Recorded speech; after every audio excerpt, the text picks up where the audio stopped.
Thank you.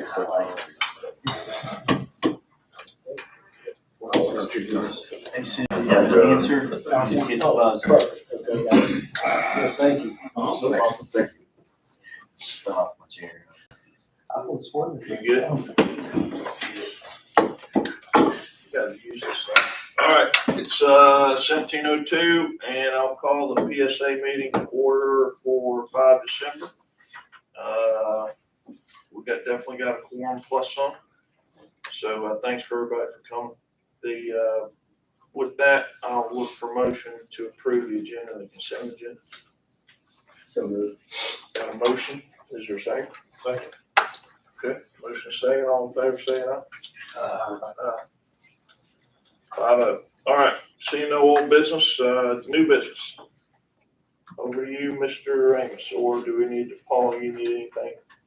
I'd say just, Mr. Amos is here representing Herd Profit, who we contracted to do the rating analysis, and he's going to present his findings and recommendations.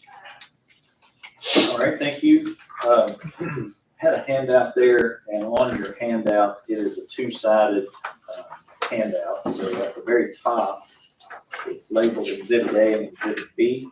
We'll start with Exhibit A. What we've done thus far on your rate evaluation, Paul and the PSA staff have provided to us the revenues and expenditures for the most current year. You'll notice those, the total revenue for 22-23 was $207,000. Total expenditures for that same period, $287,000. So for that budget year, there was a deficit of $80,497.18.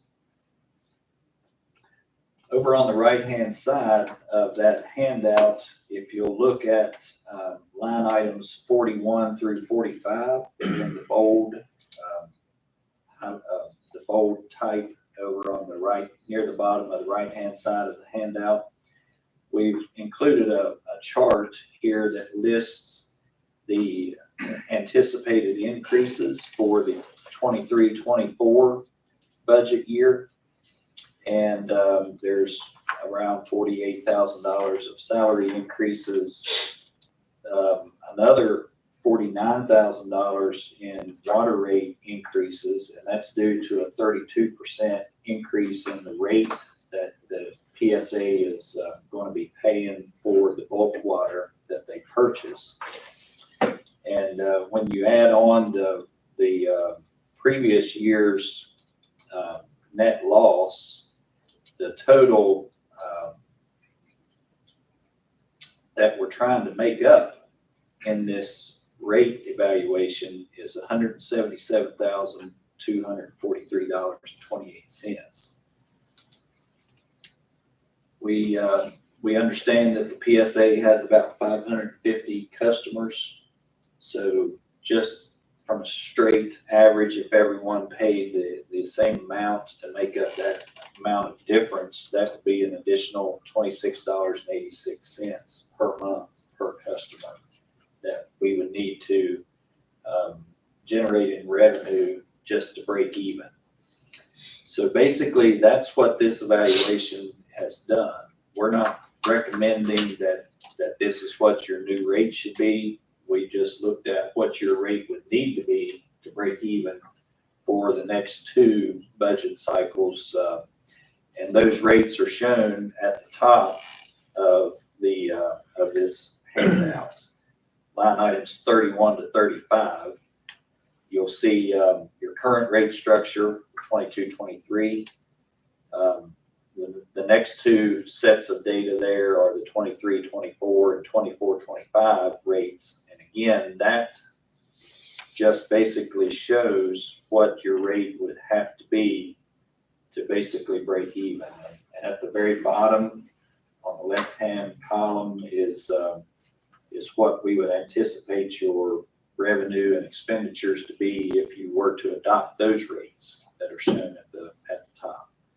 So that's a very significant rate increase, extremely significant rate increase. So again, we're just, tonight showing you what your rates would need to be to break even. Operating at an $80,000 deficit, I assume that the PSA is being supplemented in some manner to be able to continue to operate, with that deficit. In order to determine what a recommended rate would need to be, factors such as those would need to be evaluated by the board and whoever makes the decisions on where this money can come from.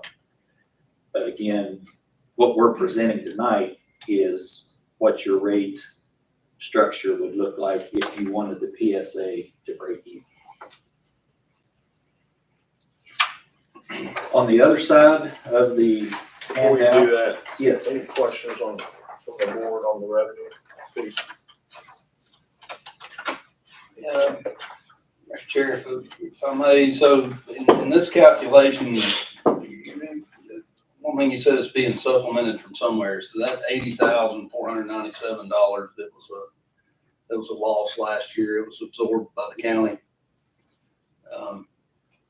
This is 100% increase, and we've already spent that $80,000. That my question is, have we already spent that $80,000 and supplemented it from somewhere else in the budget? This year or last year, you're talking about? 22, 23, so my guess is we're getting to the end of it.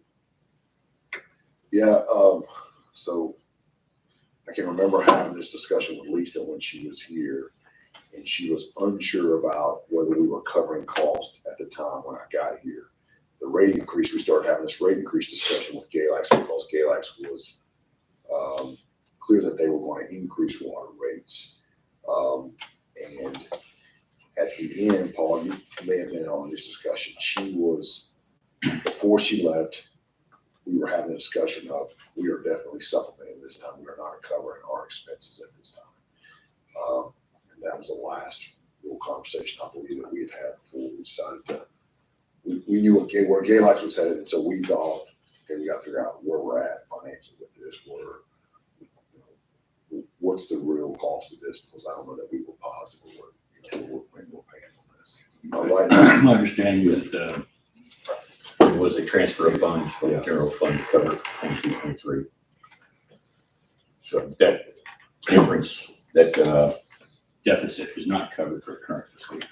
So I guess my ultimate question is, For current fiscal year. do we have to increase the rate to that point just to get that recovery back that we've already spent?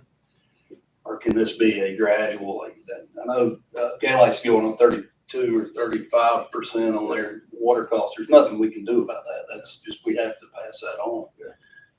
But in order to cover the 8497.18, is that the recommendation of staff that we try to recuperate that money, or can we cut this rate increase in half and go up gradually again next year? Can we recoup it over time? Over time, Spread instead out of over time versus in 2 years. the sticker shock of going from $26 a month to $54 a month is that's going to hit some people. Right. And so is there anything, can we absorb that $80,000 loss over a period of 4 years instead of going 100% increase to a 60% increase? And I see that we're going to have to do one again. Yeah. Yeah, I mean, I think that's the calculation is, I think it's easier to budget for the citizens if you slowly, if you hit them with something large like that, it could be a financial shock to them. And, I guess the other side is we've been supplementing. Right. We've been supplementing. And I don't know how long we've been supplementing for, to be honest with you. I just don't know the answer to that. So, but we have been supplementing this, so. I guess the other question is, do you do this rate analysis annually, or is this something we specifically asked got you in for this year? Okay. We debated, I think there was some debate, internally, sorry, I apologize. There's a debate internally whether to conduct a rate analysis based on where, Galax was headed or just to increase, but we just didn't have, I didn't feel like, and Paul would say the same, I think we didn't have a good sense of what where we actually should be. And so that was the reason for, the experts had to do some analysis on this. So we kind of understand exactly where we need to go to break even. I can add a little bit Context. to your question Yeah. too. Some other localities that we work with have adopted the very strategy that you're talking about. And they know they need a substantial increase. They go ahead and enact a yearly increase over the next 4 or 5 years at a single point in time. So they go ahead. Step it up over the next 5 years, Yeah. or whatever the number is. Exactly. But, Mr. Chair, it seemed like it's kind of like the taxes several years ago when we're kind of sitting here with our, getting caught with our, well, it seemed like we could put a reasonable plan together so we're not looking at 100% increase this year and then another 25% increase. That's not that big. Yeah, pretty big. So if I may, one of the points to keep in mind here is that 80,000 deficit we had for last fiscal, that was before Galax raised their rates too, so. That's part of where that's coming from. And I haven't done, you may have some better information, but I think Galax has some significant expenses that they're looking at from a water treatment plant or from maintaining the facilities they have. And so, I don't know what the end state of this looks like yet, but I'm sorry. One more question. What could we just could these customers become Galax customers instead of Grayson County customers? We have infrastructure involved, is my assumption that. Well, we are a middleman to this in some sense. I don't know that Galax would Want to do that want to do that. because of the maintenance on the infrastructure. And we also And have, but that's what, how we, would we be able to recoup our costs when we have to do improvements to the system that extends beyond the city? and Pump stations and Lines. whatever, lines, reservoirs. I mean, I think, yeah. and we also have the grant system, which is not associated with the Galax system at all. I can speak pretty confidently. that- Yeah, I'm not trying to make this more No, difficult. no, It's- that's a reasonable question that I think we ask as well. Yeah. I don't remember what it was, but like 8 or 10 years ago, the city was gonna do the same thing. And we looked at drilling wells and putting our own deal up, and they said, oh, don't do that, we'll drop the price. Is that been looked at? I mean, they come way back on what they were gonna charge us for us not to leave. Have we looked at drilling wells? Is that what you're asking? No, whatever we negotiated with Galax, Yeah. it's just cut and dried, this is what we're gonna charge. Yeah, I think they were running at a deficit of around 100 grand, between 80 and 100 grand. And now listen, they have got a new manager. They had an interim manager who was kind of debating back and forth, trying to negotiate a rate, and he was not willing to have any negotiations as far as, he felt like we'd already gotten a pretty significant discount on the rate that we had received. I can't remember the exact number it cost them last year, $20-some thousand, something like that. And from their perspective, they were not willing to negotiate that rate. Now, I can have a discussion with the new city manager. He's brand new and he may not be. Like I said, it wasn't negotiable back then too. When we threatened to do our own deal, they said, oh, well, wait a minute, it's back off. We can try for sure, and they've lost out on some of the revenue they were receiving because of certain businesses there. So we can try. I can tell you also, drilling our own wells or sourcing it a different way, we're gonna face a substantial rate increase. I can't imagine us building new infrastructure and being able to improve on the rates that we're talking about right here. Maybe it's just a bluff. Certainly, we can try it again. They're probably watching this now. I think it was, oh, sorry. Tracy, No, you go go. ahead. I think it was 8 years ago. I think it was the first year I was on board, Mike and I were on board when that whole thing, when we did. I mean, the reality of it is, all we're getting from Galax is water. That's right. So they don't have the cost of, infrastructure, maintenance and all the stuff that we maintain on our 3 water systems, right? And so the question is, kind of to Ken's point, I don't know if they're willing to share what they're charging their users for just water. But if they're upgrading all their systems to do whatever, granted, their system is pumping water for us, but there may be some ability to negotiate the rate down a little bit, given that the only thing we get from them is water. We're not, the infrastructure that we own, we maintain. There was, go ahead, I'm sorry. Just to bring you one point. This was in May, I believe May or June, when we had this discussion. But I remember us having a discussion that there was 0 rate difference between Galax and the Grayson folks at that time. And I don't know if that's changing now. I can ask again, I can go back and take a look at it and ask one more time, make sure I'm not missing something. Yeah, I guess I Sure, understand if they're upgrading their pump houses, pumping water to our system, okay, got it. Yeah. But if they're upgrading the system out on, whatever, on the eastern side of Galax, and we're sharing the cost of those upgrades, that's not. They were charging us specifically for the water that was going across their meters, not for infrastructure costs. Mr. Chair, if I can, the bottom, 41 through 45, but the spreadsheet next to it, nearby municipality, is that Galax's number? No, Well, that'd been handy if it was. right.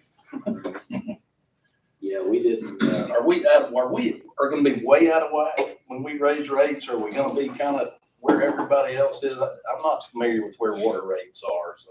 yeah, I mean, really, to be honest with you, if you were to enact this 23-24 or the 24-25 rate, you would be significantly higher than anyone else around here. And probably in the double range. It's gonna be 550 unhappy people.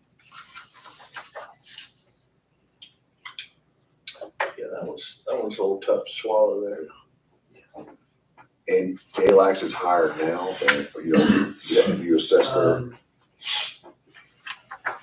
No, let's see.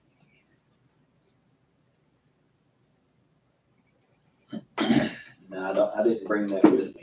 I did look at it on a 5,000 gallon per month customer, which, that's not a single person. That's more like a family of 4 or what have you. sure, And based on Galax's rate and another nearby locality's rate, with these new rates, Grayson County PSA would be about double for a 5,000 gallon a month user. double of Galax. Yes. Any reason why that would be? No, I mean, the main things that play a part of that calculation, the 2 biggest expenditure line items are 1, the water that you're buying from Galax, and then 2, the salaries of employees, which that's across the board with any water system. Those are going to be 2 of your biggest sources of expenditures. So unless we can, negotiate that rate that we're paying for water, we can't do a lot about that particular line item. And then on the salary side of things, there's not a whole lot of room to work with that one either. So the expenditures, you know, you can try to get those down some, but it's not gonna be a significant piece. $17.50 a month is what salaries are. And when we started talking about adding the additional employee, we were told, this board was told that it was a pass-through, that it wouldn't be an additional expense because it would be covered. Did y'all remember that conversation we had, that adding an additional person would not impact the cost of water tremendously? And we're looking at it now, we're at $17.50 to cover the salaries that are proposed for the 24-25 budget. You mean $17.50 a month? Or $550. If I'm doing that right, off 550 people, you got $115,000. 692.25 divided by 550 equals divided by 12. $17.50 a month just for the new salaries that we agreed to put into place. If we need that kind of employee base just to maintain our system, then it is what it is, but Well, right now, we don't have any depth, so when our water technician is out, we don't have anybody behind it. We used to have a former technician who, we only have one employee. we only have one part-time employee. Is that the $64,390.35 that was last year? I can't speak to that number, I don't know. It's listed under salaries, so That's probably a combination of mine and his. That's gotta be a combination of salaries, that can't be. His Keith's not making that much, so that's gotta be mine and his. Or that is, you got a part-time guy here, right? No. We do have a guy that we hire part-time on a contingency basis, but he's not a regular employee. It was just Danny. Danny Smith. so, but our proposal is to double the salaries in the next year The proposal is to add one full-time position. at $17.50 a month. That's part of the increase. And then with Galax going up 32%, that pretty much consumes the deficit that we're gonna have next year. Plus operating at a loss in previous years, that's what you're saying. Yeah, you're already at a loss of 80,000. I mean, I guess as we're at a loss on fire and rescue, and we're at a loss on trash pickup, and we're Actually, trash pickup. making kill. We stay out of lawsuits. Yeah, maybe one wasn't to work for a couple of years. But I guess my decision, my question is, do we absorb the cost of the loss? Or do we adjust some salaries and negotiate with Galax to try to get this number down? Because you start doubling the water bill. Yeah. There's gonna be 550 pissed off citizens in this county. What, go ahead, you get ready to say something? Yeah, I was just gonna add to what you're saying here. The plan, you know, if you were to enact a plan of a stepped increase over 4 or 5 years, there would still be a significant deficit for those first 3 or 4 years. If we kept everything the same. Correct. Yes. So there'd still be the need to supplement from somewhere. If we don't add a full-time person, we haven't, right? No. If we don't add a person, what are, then we still have Keith for part-time. And that's it, we have a part-time person. And we're losing, like I say, Danny Smith is not, when I say he's not reliable, he's not available reliably. He's out of town a lot. He's gone all winter, basically. He's basically gone all winter, and he takes 2 or 3 trips during the summer. So he's retired, wanting to be retired. So. But we have made an effort to hire part-time to supplement that. with zero interest. We had no interest by anybody. Because of qualifications or because of pay? We haven't had anybody we can even turn down. So I'm working with the high school right now, but that would be predicated on being able to hire full-time and train them up and license them. And even that, I haven't had any real bites yet. That's not maybe. This is not a Grayson County problem with operator inventory. It is statewide. No, it's Everywhere. Paul, this isn't a complaint. I'm just trying to figure out this number. Ultimately, It's a tough problem. you're paying $24 a month for your water, and then your next bill is $56. I agree. It's, Somebody's gonna be looking for a leak in your yard. Then they're gonna find out there's not one, they're gonna be mad. This is all one of the assumptions on this. Just probably speak to it, but we're assuming a 35% loss rate on water, which is pretty close to, the industry standard is what? Well, 35 isn't uncommon, you know, you like to be at 20% or lower, but that's really tough to get to. And we do have a water audit beginning in the next several weeks to see if we can bring that 35% down. But When you say there's a 35% loss, that means there's a break in the main somewhere and it's our fault, or? not necessarily. There's a lot of things that make up water loss. That could be if we have water leak, and we do have leaks throughout that end up getting repaired. But that's also all of your flushing water, your fire service water, just any water that's not needed to one of our customers falls into that category. And that 550 customers, that doesn't include grant, does That it? does include green. It does. That includes everything. And it's actually not quite 550. So that we use 550 because we have about 550 meters in place, but you actually have slightly fewer than that in actual customer base. That'll change the number too. A little bit. We've also got new accounts coming on, so it varies. But that's pretty close to where we're at. What's the difference? You started to go to Exhibit B. Yes, sir.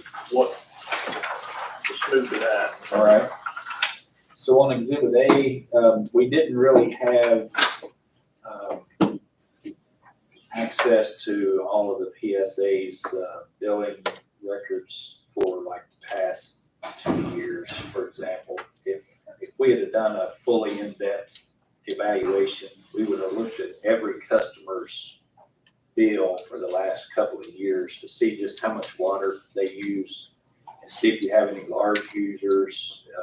You know, we would have built a model, which, you know, this would have been a much more costly exercise for us to do. So what we did on Exhibit A, we took the revenue, that's line item number 3 that was reported, 180,000, and we said, okay, if you brought in 180,000 with the current rate structure that you have,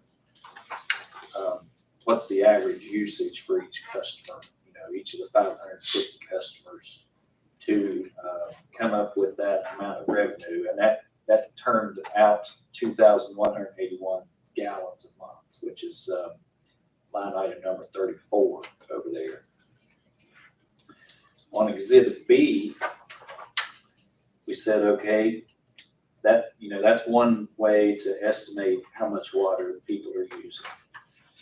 Exhibit B, we took the amount of water that was purchased from the city of Galax, which shows up in line item number 20.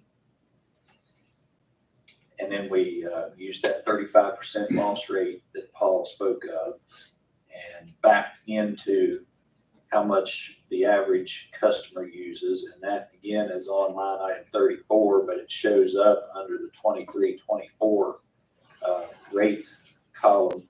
And that equals 3,042 gallons a month for the average customer. So if using this approach, the proposed rate structure is slightly better, you know, from a customer standpoint. Instead of $52 a month for the minimum bill, using this method, it's $42 a month for the minimum bill. So without really diving into how the 550 customers use water over the course of a couple of years cycle, we have to make some some assumptions on how much water is actually being used from each account. And those are the two methods that we looked at, and again, they're slightly different results. So, we wanted to present both of those to you. It likely falls somewhere between those two, but without really diving into each and every one of your 550 accounts, we do have to make some assumptions on how much water people are using. That's I'm struggling a little bit, and Mr. Chair. Exhibit B, our revenue sale of water went from 180,000 to 360, so it doubled. And we're doubling our rate, so I'm assuming that's, if we use that scenario, we're doubling our rate. But the volume of gallons went up, but you didn't account for the 35% after increasing the volume. How did that happen? Okay. I'm just not smart at this. I'm not questioning you. I'm just trying to question the process. All right. So the volume, which volume are Number 34 in the 2023 rates, the average use is 2184. I get if you multiply that by 35%, you're going to end up with 3,042.71 gallons per household. You're penciling in your loss. Okay. I guess that's where my question is on line 34. Okay. So on line 34, that 2181 Mm-hmm. was a carryover from the previous Exhibit A. That you didn't have all the information that you needed. Right. And you assumed a 35% loss, which gets you to 3,042.71. Is that correct? Well, the 3,042 uses a totally different method of coming up with that number.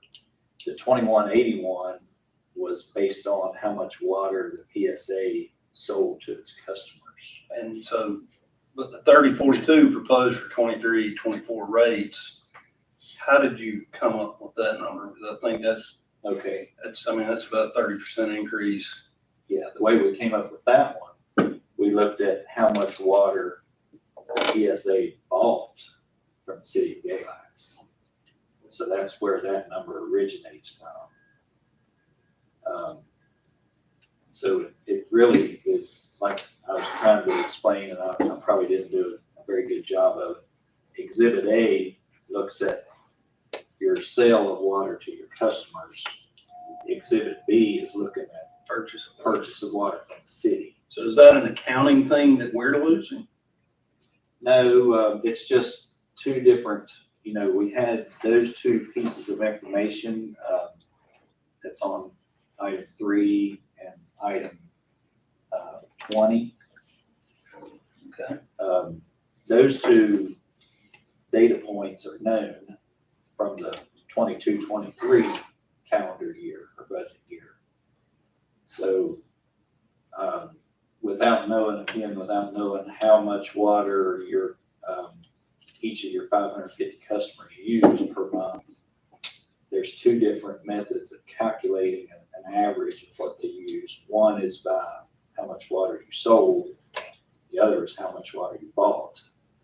When you look at it from the perspective of how much water you bought from the city, you have to factor in that 35% loss rate because you're still buying it. You're just not selling it. So that's how we have the projected number of 3042.71. Yeah, and you'll notice that like the rate between 22-23 and 23-24 didn't actually double, but your revenue over here does. That's because your selling a little bit more water to each of those, 550 customers.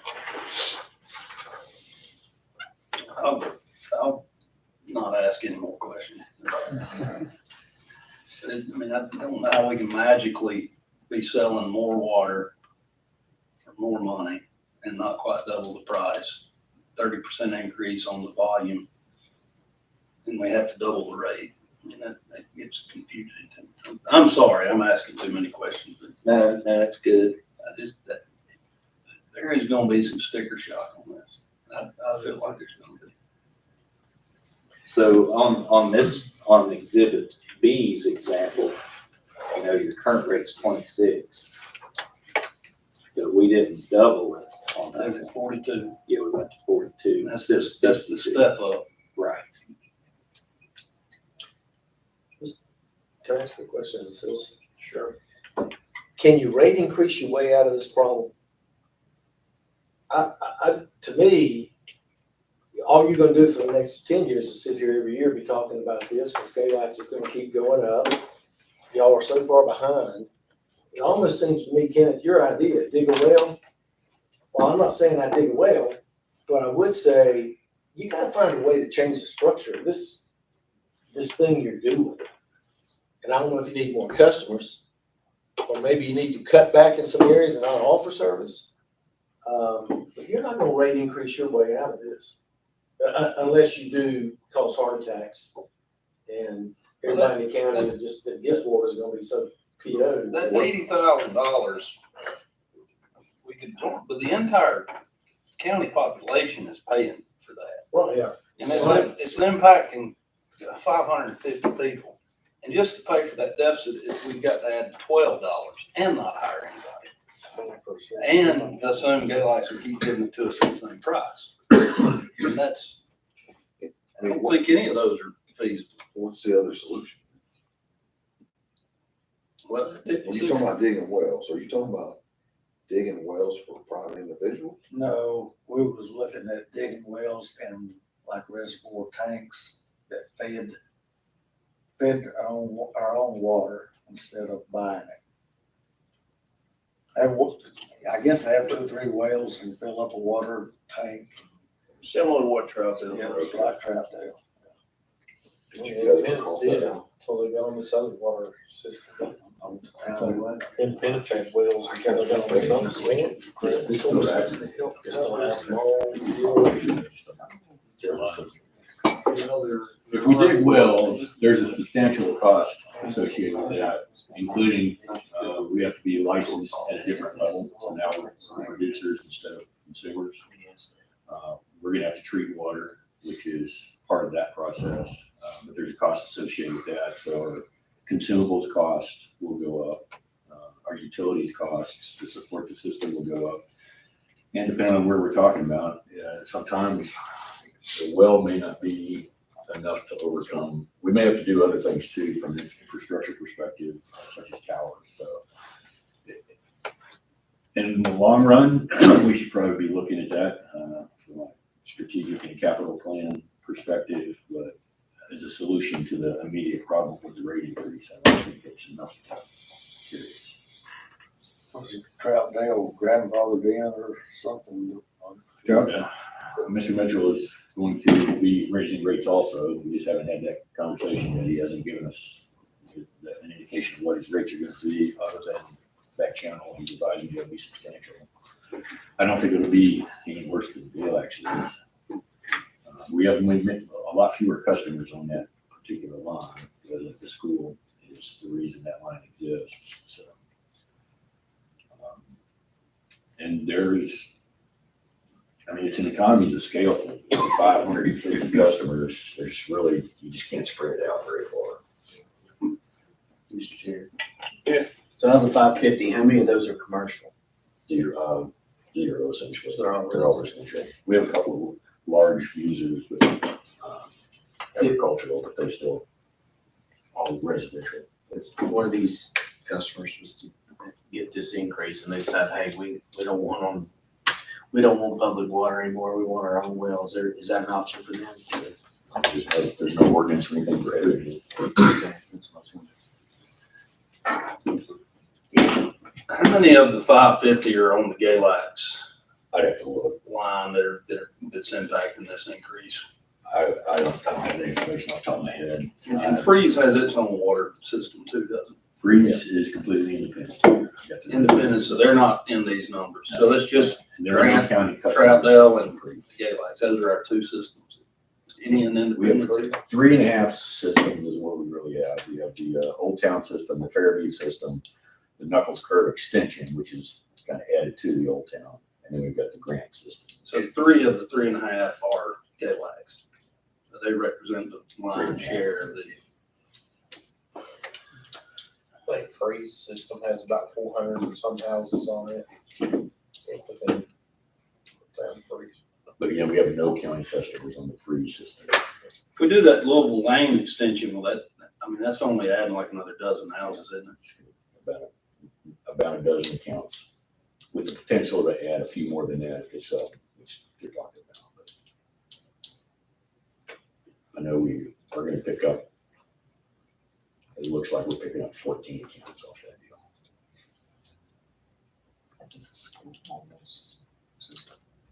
So for the purpose of this, I just asked a friend of mine at Galax what her water bill was monthly. She said $53 a month. So, confirm, just so. She's a big user. Single person. So it's a minimum use bill. Is that water and sewer? Yes. Yeah, a lot of times they're together. I think their minimum is based on a different. So our minimum is based on 2,000 gallons. I think theirs is based on 3 or 5. It's not, I don't believe it's the same as ours. In the long run, it doesn't matter as long as you're consistent with it, right? So Fairview School is the only school on the Galaxy system. Yeah, so On the commercial count or something, is that deemed commercial or And government? these numbers are just for just water. water. Technically, it'd be a commercial. Commercial is generally considered retail type. Yeah, I'm doing sewer. The schools are, they're not a huge user considering size. Half of The water. factory out there in Fairview's not on this She system. said That is just the, went up. what do you call it, the turbine, or what it is? Hanson turbine. Hanson turbine is on there, but it's still not, It's not using it's those much. not listed as commercial. would it matter other than it could be a different rate change? We don't have different rates for commercial residential. Should we? For one customer, I don't know if it's worth excluding. Discussion we have in the future. Well, I mean, his point is that if you increase the rate that Anson's charging, you potentially won't increase the residential as much. I mean, there's a rationale. There's also, they've got the wherewithal to create their own list that she's part also. We could end up losing the account as opposed to. Staff recommend. It's just, All right. Mr. Terry's. Yeah. Steve, you said something earlier where you was in some discussion with the city manager. Yeah. And they had lost some industrial accounts. And is that appear to be the bulk of why this increase or in other words, are we gonna be making up the difference for their loss? Yeah, it's a good question, thanks. No, that was not my understanding. I was trying to figure out, Kenny was trying to, I was trying to figure out what avenues we had to negotiate. And I knew that they were operating, I'm trying to understand if they were operating as a deficit as well. I just couldn't figure out what.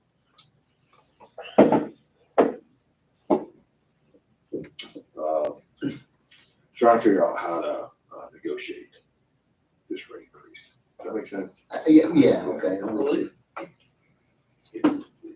Earlier you said that you think they were operating at about $100,000 I think that- deficit is what you've heard, but you're gonna confirm that. And we're operating at 80 for 550. They've gotta have several thousand on. Well, what's Well, my, there's- yeah, 6,000, I don't know what the total number is. part of my understanding is part of the basis for their rate increase was, substantial engineering improvements to their water plant. So they're operating at that 100,000 deficit before they do those improvements, and that's a multi-million-dollar project. And I don't have the specifics on it. It's a $4 million project. Yeah, so, It's a $4 million project. and since that's part of the water production process, they're considering it legitimate to pass that on as part of our price increase too, so. But they probably also have industrial accounts. That's not just in residential, that offsets some of their residents. Yes. I would think so. Not what they used to though, not with Vaughn. I think they used to make significant money off certain businesses. Right. So, I know this may be getting in the weeds a little bit, but from an economic development standpoint, if we have somebody comes in that area, in the Fairview neighborhood area, and they need water, significant amount of water with these high increases, and it, according to this report, we're gonna be way ahead of everyone. That would be a deterrent, would it not? Depending on the type of industry, if it's needs a lot of water. Could be. Sure. I mean, Yeah, certainly could be. So, so it's I wouldn't think that the water bill would be a deterrent for a manufacturing facility to come in, but this, going to the domestic household, doubling the rate it's gonna be faced with a lot of opposition, I think. And so if we have to make a decision moving out of here, I don't know that we have any other option to just figure out a step rate that we go up. I don't dislike the idea of putting in a well for those 300 customers or whatever that we have in Galax. I know it's got to be a couple $1 million, and that may be half of what it is to put a tower in or whatever. Is there any way we could see what that cost would be and over time? Because we're handcuffed to Galax. Galax says we're going to raise it by another 100%. We can't do anything. We've What already, about grant money? I mean, most cities that I've been aware of don't pay 100% of their capital increases. There's a lot of federal and state grant money to help with infrastructure. Now, operationally, they're not gonna give you money, there's, but clarify that, there's very little grant money. There is low interest loan, where you're only paying a 60 to 75% percentage. So you can get assistance with that. And we have been looking at the possibility of adding production capability. So it's not something that we haven't looked at. It's something I haven't taken to y'all because we certainly don't have the numbers yet to be able to present it fairly. But I will go ahead and increase my attention to that and see what I come up with for a proposal. I think coming here and doubling it is bad, and I kind of agree with the Rebels that it's not going to be too long before we have to come in here and have this same discussion. From an engineering perspective, I would rather have a second source of water just for redundancy. Makes more sense. So, Mr. Chair, if I may, along with, I think that's a plan. In other words, do the step, but we need to be looking at alternatives or as well as that specific 300 customers and see what our options are. So we don't continually, we're at their mercy a little bit here. And that's not a good place to be. I mean, we could even, you said something earlier, Zeke, it'd be nice if we could have all 550 customers come to a meeting and say, hey, look, here's, what do you want us to do? Can we get grant money to dig them wells? I don't know that that's an option, or a well for multiple houses, or that gets complicated. Yeah, or if we could help somehow with them getting there. But maybe not 100%. So we did the Knuckles Curve project, part of the driver there, if I remember right, was their wells were all bad. Water was not good quality. And they were wanting to get on the public water system. That was what drove that particular line of it. And last time we drove down Knuckles Curve, but you know, it's not Edmonds Road. So there's some economic challenges with those folks. So whether it's a rate increase or trying to dig somebody's well, they've got a problem, I would say, with a lot of the folks who live in that stretch. So we'd be better off to deed all of our infrastructure to Galax and let them charge whatever rate they want to. I'm in favor of that. There's very little, I mean, there's, I guess, to be the devil's advocate, why would they take that on? Yeah, what? There's no incentive for them to do that. They can capture that $54. Get twice. Then what they they're- can be the bad That's guy. right, and they can get twice what they're serving to their Galax. But we're selling out some folks, but. We got the 550 to be concerned about, but we also got the other 10,000 that are like, probably watching this saying, why are we paying for their water? I had to pay several $100,000 for my well, et cetera, da, da, da. You know, I mean, it's no win here so far. I think what I've heard is that, number one, we need some analysis on a stepped approach. You know, let's call it 5 years, similar to what we did with the tax levy thing in 2017, 2018.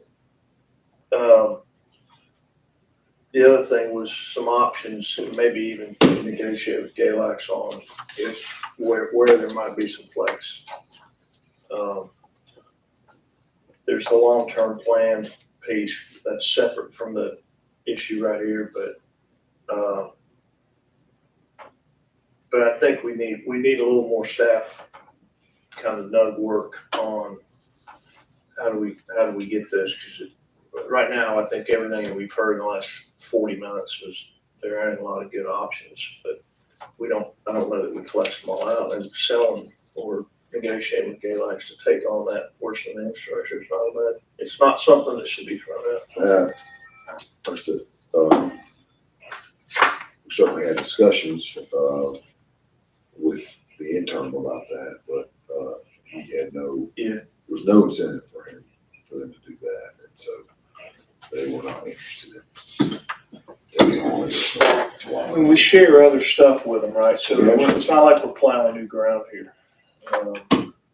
If I could, another option we might look at, right now we have the independent, our system is independent, and we got the Galax system's independent, Carroll's independent, we got the Virginia Carolina Water Authority.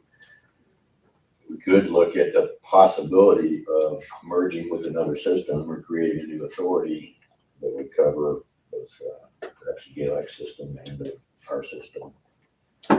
Maybe freeze. Possible. I mean, there are discussions that could take place that also, by creating a new authority, it separates out from county government at least. But then you're at the mercy of the authority for rate increases too, so. And even if you did, let's just say for the sake of discussion, a 5-cent increase, you know, whatever. I may not have the lingo right, but whatever, the $5 increase maybe for the month. You're still chipping away at the deficit that we currently have. You know, so you're still bringing in increased revenue. You just may not be, you're going to be carrying your deficit for a longer time before you solve the problem, but it buys us a little bit of, we're reducing the amount of money that the overall taxpayers for the county are putting out for a system that's serving, you know, 550 folks. And that's why I think the stepped approach, and maybe it's an incremental, it's better, but it buys us a little bit of time. We're not this 80K was last year's budget, right? And then so we're halfway into another 80K plus, right? They came to us in August about the rate increase, I believe. August was the rate increase. Yeah, so And, it looks like they just increased. But I mean, just based on the numbers he said, Commissioners, we do nothing by the end of this FY, that's 6 We do months. nothing for more. We're at 171,000 or something. This guy comes That's on. I mean, paid, the 80 from last year's already paid for, but you got another 80 plus. We're gonna have that 32% increase. right. What's been the average In increase salary over the last 5 years? Because unless you increase your rates faster than your expenses are growing, Your deficit just. We haven't had any rate increases in probably 3 or 4 years. Does that sound about right, Paul? But if you take, when was the last time Galax raised the cost of water? It was negotiation between Jonathan, So it's been a long it's time. been a long time, on the rate. So you That spread was 30%. 2017. 17. Does it require an action tonight? I don't think, I think this was, my understanding was that they wanted to bring this idea for us to kick around and talk about. Were you looking for a decision tonight on something? The only thing I would say, if we don't start some type of incremental increase, there's a hole. We'll have to figure out where to fill that hole. When's the next billing cycle for water? July, it's every other month. I'm not sure when the last. The average bill goes out right now, it's $52 every other month. But when is that every other month? Is it January or is it February? I don't think it's right. Another possibility is we could do just a 1-year rate increase, like I say, take a bite out of it for now, while we figure out what the step increase is over the next 4 or 5 years. And so we could take an action that would help it, but it wouldn't resolve it yet. It would give us more time to deal with it. The deficit, the $80,000 deficit, I'll be clear about that, that was last year. So this year, the deficit does not, we're still looking at 80,000 as a base.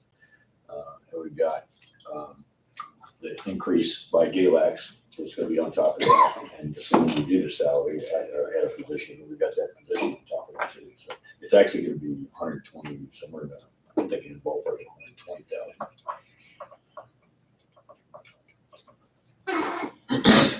So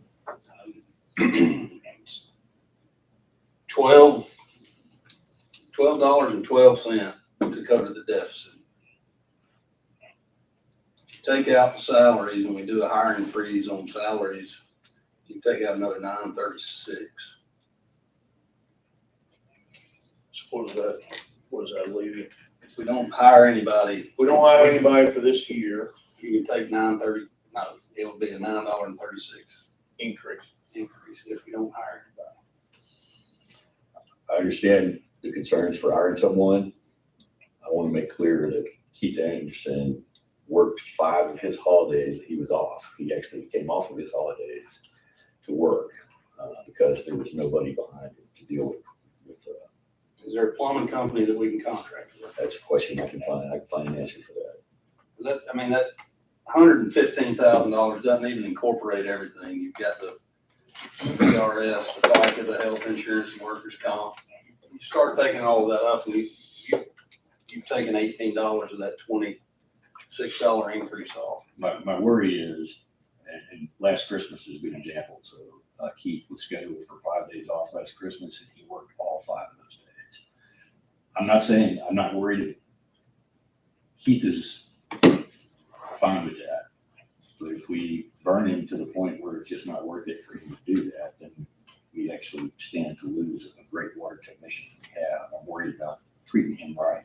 That's the basis for. But Paul, I think you can get creative and have him on call and pay him $100 an hour for every hour that he has to work and still take some of that salary off. We've got something monumental in front of us. We're going to double rates. I don't think it's a great meeting to be advocating to hire somebody full time when that's 17.5 cents of the 26-cent increase that we're looking at we have to have. No, I'm open to that. I'm very open to And just. you can even keep the $64,000 worth of salary and take 8 cents off of that.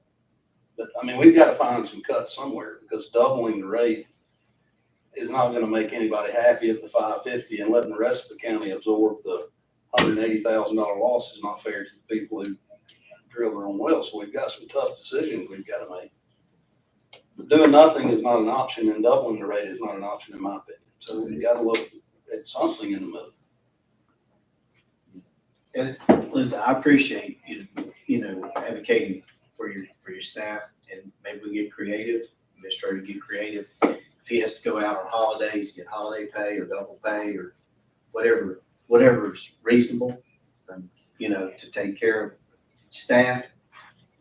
But I agree with Mr. Ivy that maybe we have to kick that can down the road a little bit longer as far as another full-time position till we can get a handle on this a little bit, because it's gonna keep growing. And we don't want a tax increase for the entire county to have to come into play for this. So, I appreciate what both of you are saying. So. Kind of like I'm talking about retaining a plumber or something, but with the sheriff's office, we had a record list, a rotating record list. But if you wanted to find a fair and equitable way to do it, put somebody on a rotation list. They can't come out, they go to the next person. I'd say plenty of plumbers who would love to have this account. What was the number to cover the cost minus the employee, $9 or more? $9.36 that would be the, hang on, I believe that's $64,000 in there. We had a red, I think we said.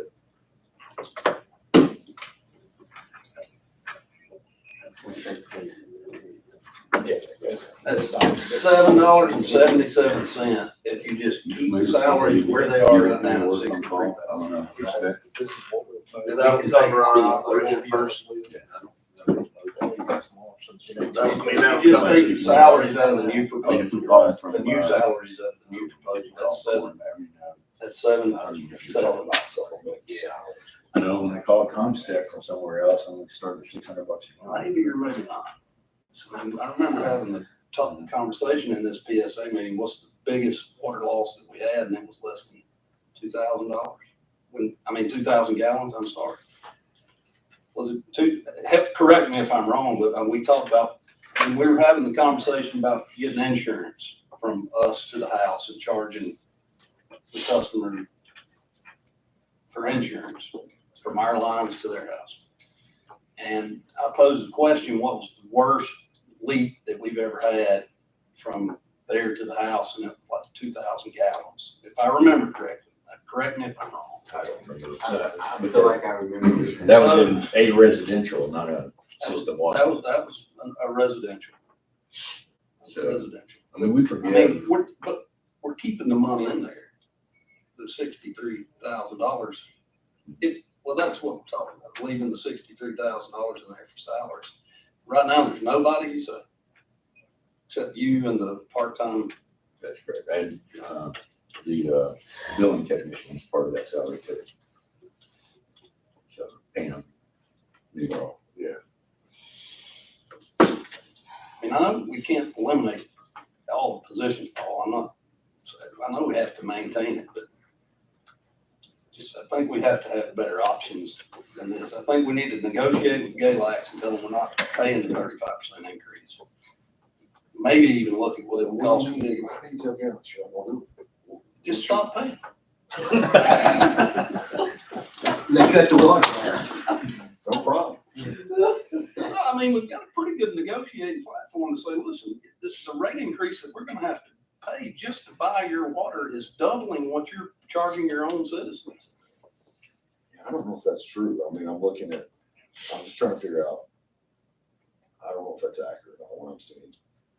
Well, I think We need what to fact the check proposal, Yeah. but what the proposal is the rate increase it addresses the financial shortfall that we have from a budgetary standpoint, while buying administration time to do a little more research and do some negotiation and come up with a longer term plan for how do we address labor shortages and some other things. So that's what I'm hearing, is that the rate increase will at least get us out of the red in the short term, because we're freezing the salaries, but we're covering the operating costs by increasing the wages for the water use. You But saying the buy- $7 will get us out, you're saying the $7 increase will get us out? That's what I'm understanding based on. The $7, you can take that off of the 26.86 that the rate's gonna have to go up. So you're talking about $19 increase instead of 26. Well, 19, we need to figure out how to lower that as well. And just like we're trying to sit here and figure out how we're gonna lessen the blow to our customers, I mean, I think it'd be nice to go to Galax and say, hey, we're stepping it up over the next 5 years. Don't give us a 35% increase right now.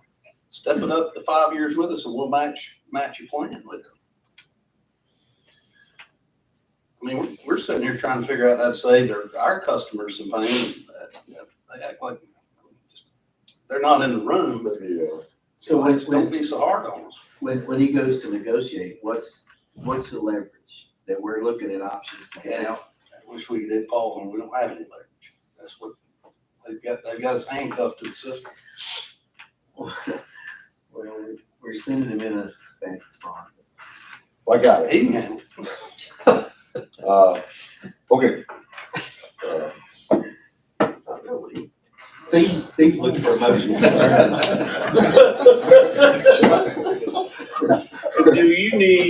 Do we need to do anything on rates right now based on what, we can talk about in order to begin to address that piece? Or do you wanna wait another month, to January and have another PSA meeting and where you might have a little more information? How would you like to proceed on this? What can we do to?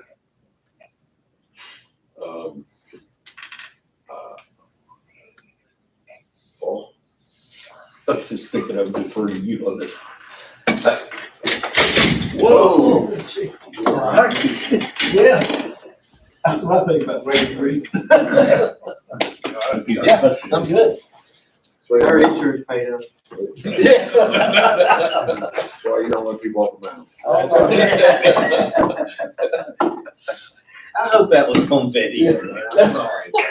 I mean, what I took him to say is, but again, I'm maybe wrong what I heard, but if you go from 26 to 30. I never thought, well, so, hey, listen, I'll tell you, this is the first time I'm seeing all this, so I'm digesting some of it as well. My recommendation right now is to give us a little time to go through the numbers, to think through the numbers, to give you some steps. I don't know that we'll have, say, January, February, we'll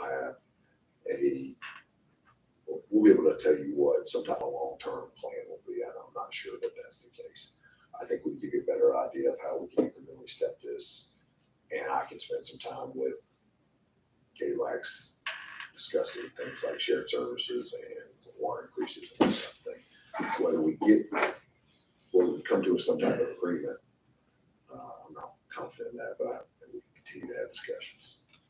So you don't need anything other than consensus on what you just said. I think cheaper water is what I need, somehow, we need water that's not costing our system. Like I said, I don't know if the breakout between water and sewer is, I'll have to do some analysis on it, but I just texted somebody to say, hey, what's your water and sewer? Or water, it's, it went from 96 to 106 last month. So I don't know what the sewer cost And that's is. about monthly. I pay 106, about monthly. So that's $53 a month, and we're at 26. So, we can't, I think the other issue, which is what we talk about all the time, is I would prefer to communicate this out before we take action. So That makes sense. the citizens need to know, hey, this is coming, and we can send out 500, 300 plus letters, and then once we find out what's going on, at least they won't come here. At least I'll have my gun, I'm joking, I'll be ready to go. Mr. Chair, so do we have a consensus that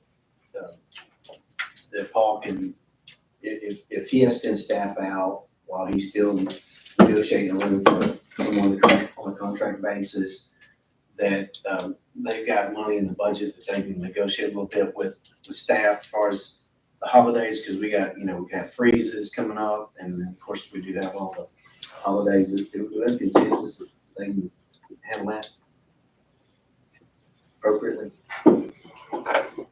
What's your? We'll handle Right, because it. What I don't know is, I'm just gonna say, taking care of staff, and I know that seemed to be a concern, I'm hearing that, is, that saves money in the long term. what I don't know is, and you might have seen this in Independence as well, what I don't know is when I got here, I knew Keith, probably a bit like Shane here, was being called out at unusual times on a routine basis. And he was burning the candle on both ends of that. And we thought, hey, we're going to have to do something about this, or we're going to lose a good employee who's trying to do the right thing by his citizens. And so, I think that was our initial thought on this. If that makes sense. But I hear you on Okay. compensation issue there. Okay. All right, so we're good on that topic for now. So I could, between now and next month, I could project this out for you for 5 years. One question, we know kind of what the city's rate is gonna do over the next 2 years. Is that as far as that agreement goes? Is that from Gavin? Is that what you're looking at?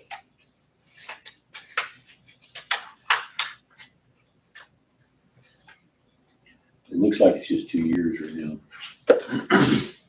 Do you have that? Is that from Gavin? Is that done from Gavin? That's the proposal that. That's okay. Yeah, I just want to make sure that was. So do you want me to not assume any additional increases after that 2 year I think you can period? use that proposed. That's probably what they're going to do. So, I'm sorry, what's your question? so we know what their increases are gonna be for the next 2 years. Yes. If I'm gonna project out 5, do you want me to keep that rate constant after that 2 year period, or do you want me to assume an additional increase from the city for those last 3 I years? don't know that we don't know if that is. I don't know I'd be guessing unless you're talking about some type of incremental step that you think that is nominal that they would be doing. Okay. Is that what your thought is? Yeah, I mean, I think we need to have something in there for an increase. So we'll put something in there and I'll project it out for you for 5 years. That'd be fine. And Paul, you said the last letter we had was from 2017 that set the rate for 5 years? So it's been 491 since fiscal 2017. Okay. So that looks like it. 7 years and no increase. Yeah. And that's part of what got us here is just kind of what's right. I don't. Yeah. Nobody likes to do rate increases, but it probably would be better by doing a smaller If you take this on big a regular increase and basis. back it up, Yeah. you're getting 5%. Absolutely. No, if it's not time to just, we can't spread this out over the rest of the county for 550 users. Like we have to do.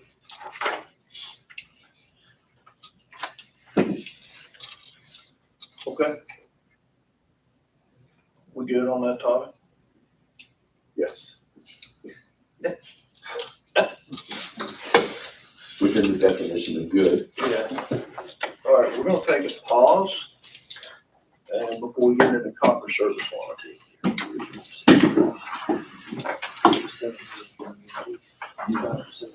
Yeah. It's gonna make the, this is already being easy. That's right. That's always been Average 2,000. That's $34. Those are excellent questions. So what do you do? You just buy the bulk and say this is what it has to be.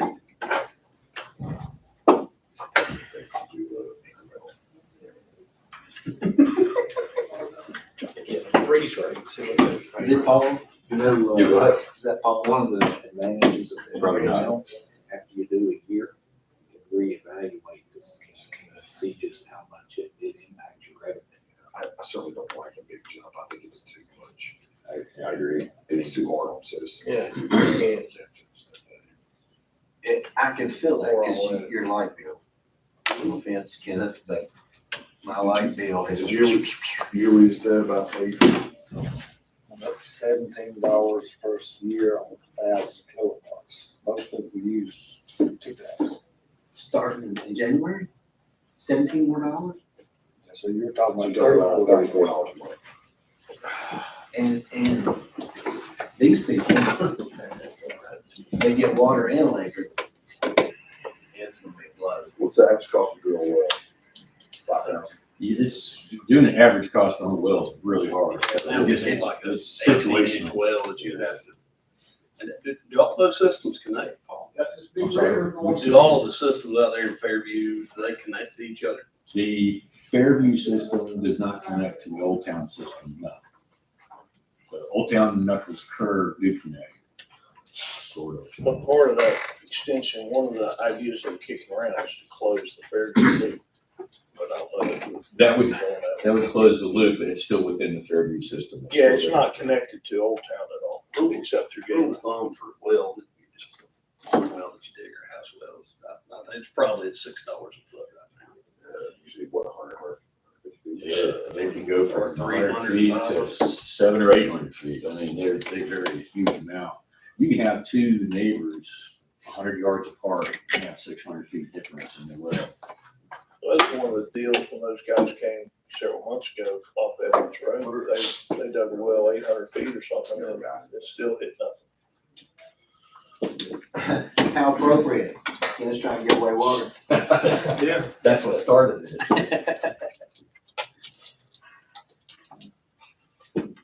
Well, I know this is probably a bizarre question. You may not know the answer. get this thing lit, Paul.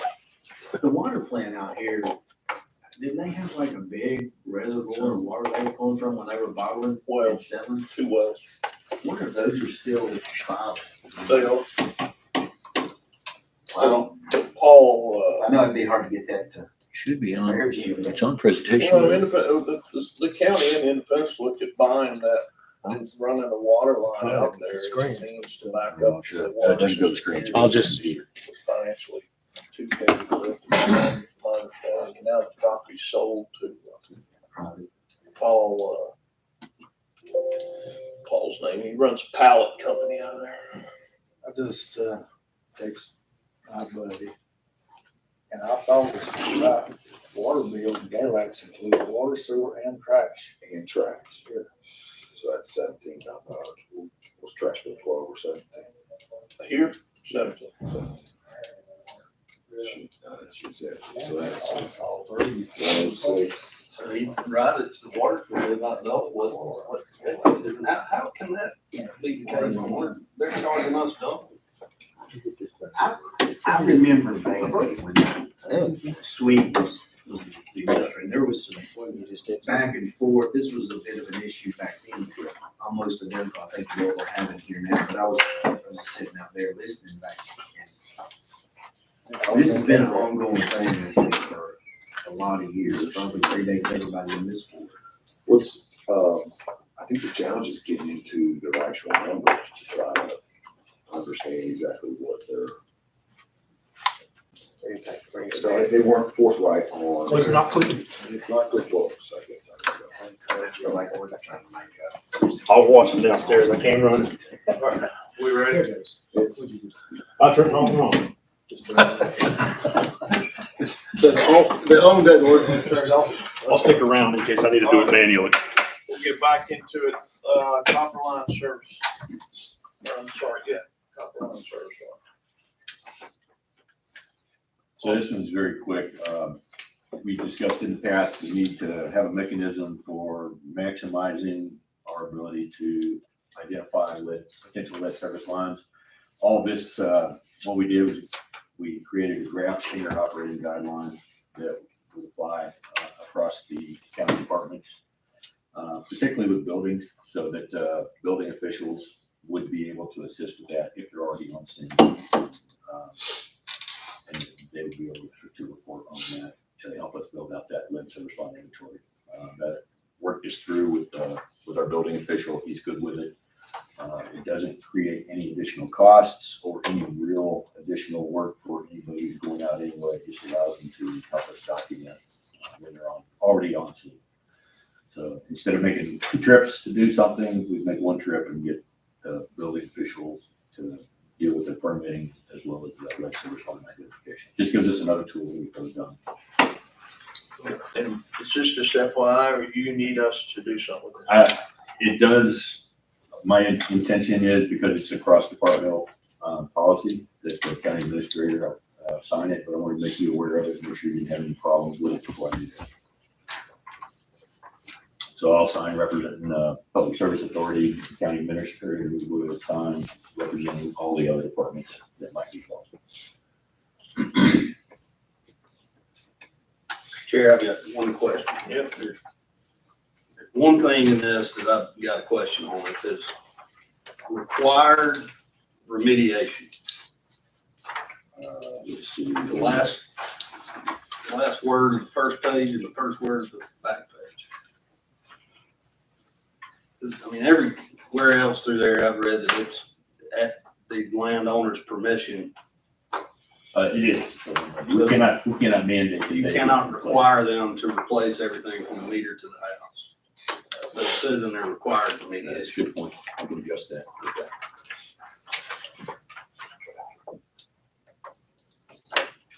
Are you okay with suggested remediation? No, I'd hate to be the one that county employees saying you have to dig your lines up and we're gonna make you do it. I'd hate for y'all to be there for that. That's not on the table. And this is just for the identification also. So when we actually go out to the property owners, and with recommendations, that would be myself. Or you. Yeah, I read through and I don't have a problem with any of it, except that required remediation, or making people dig their lines up, that your county's gonna be in world hurt for that. Good. Okay.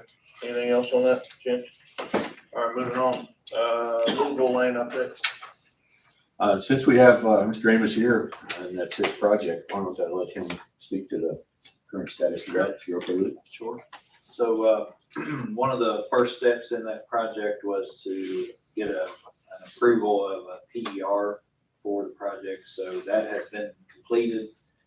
Our survey team is currently working on generating the base mapping for the plans of that. We met with VDOT on site a few weeks ago and looked at everything and gained their approval where the water lines could go within their right of way. So we're moving forward. Our intention is to get the project designed and approved and be ready to advertise for bid in the spring of 2024. So it'll be ready for construction in the summer.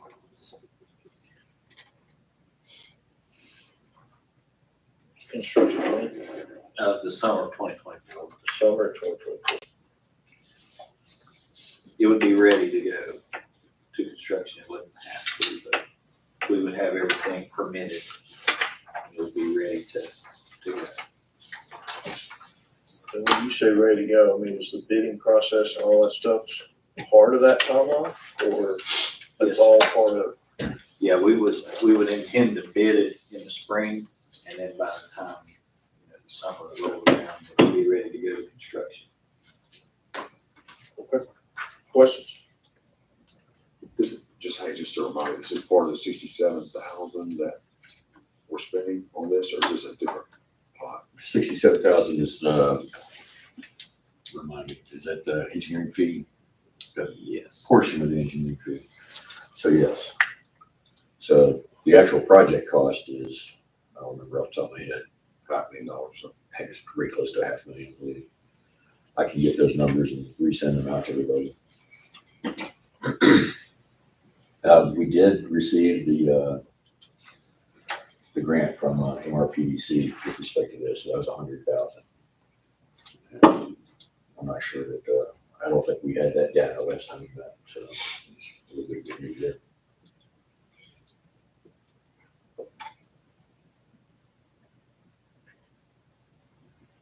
So we're struggling with operating costs. And now we're talking about building an extension that's gonna increase our operating costs. I mean, That's it in a nutshell. So we've been talking about this extension for, I know, a year and a half. yeah, and I think that, I mean, we heard pretty loud and clear they've got a water problem out there. There's just a public health issue.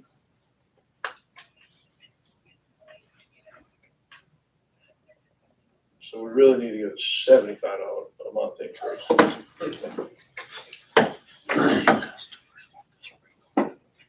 Okay. Do you need anything? That's just FYI update. That's just kind of where we're at. Information. Okay. Any other questions? And just so the board understands what they committed at this point, and me as well. They committed towards The full project minus the 100,000 we got from MRPDC, and minus, you're saying the board's committed to the full project that has whatever the 500,000 is? the commitment is to move the project forward. That is what we received. So we are still chasing funding. We've received 100,000 in funding. We've applied for additional funding through Department of Health, which is not, we don't have the determination on that yet. But we've not budgeted for this. It's not budgeted. That's correct. And we are receiving invoices on it now, so there is expenditure. That's why I was thinking that 67,000, but the board committed to spending some money on this, correct? The board committed to the project in total. That's not, I don't remember that. I remember the board committing to studying the project, not. The engineering fees were approved by the board. So everything that Herd Profit is doing right now has already been approved. Right, but that's what I was talking about, the initial $67,000. Am I wrong on this? My understanding was from the decision of the board to move forward with the project. So we haven't committed any funds outside of the engineering yet. Yeah, I think we may be talking around it. If we did commit 60 to do the engineering and to move the project forward, but move the project forward is not the same as spend $500,000 on the project. Yeah, I wasn't at the PSA, last PSA, that's what I. Yeah, so, but my recollection was we agreed to move the project forward because we've been talking about it, as Brandon said, multiple years. We agreed to do the engineering and move that forward. I don't think that, although that may be ready to bid out and go to construction next summer in 7 months, I don't think we committed funds to do that because there's no budget. Those funds have not been identified. That's right. And I think, if I may, Mr. Chair, if I remember correctly, we were kind of kicking this around, and I think Paul was saying that there was something he could apply for maybe in March or in the spring, and we didn't want to just wait till the spring to bring this back up again because we have been beating around. So I think our action was to move forward with the engineering and see what funding's available. We didn't commit to the $500,000, but we were, under the impression, or I think the consensus was, see what's available, but we gotta do something. But if you go back and look at the minutes, it's actually there for you. The short was, do what we can to get the project moving down the road, so as funding becomes available, then we're in a better position, not wait until we have all the funding and then start, because that would have been another a year or more. Understood. And Mr. Administrator, too, with that meeting, those citizens all came to that. Yeah. Oh, I heard. Okay. And they spoke about it, so. Okay, anything else on Louisville? You good? All right, seeing nothing else, motion to adjourn. So moved. Second, all in favor? Who was second? Yeah. I think you seconded it. You can't do it. Oh, you seconded it? I think we did at the same time. Yeah, I did. I did something. I say It's cool. Okay, without any further, unless people got some issues, we have to move straight into Wires Authority. Thanks for coming down, by the way. Thank you. Thank you all for your time. I really like your printer. All right.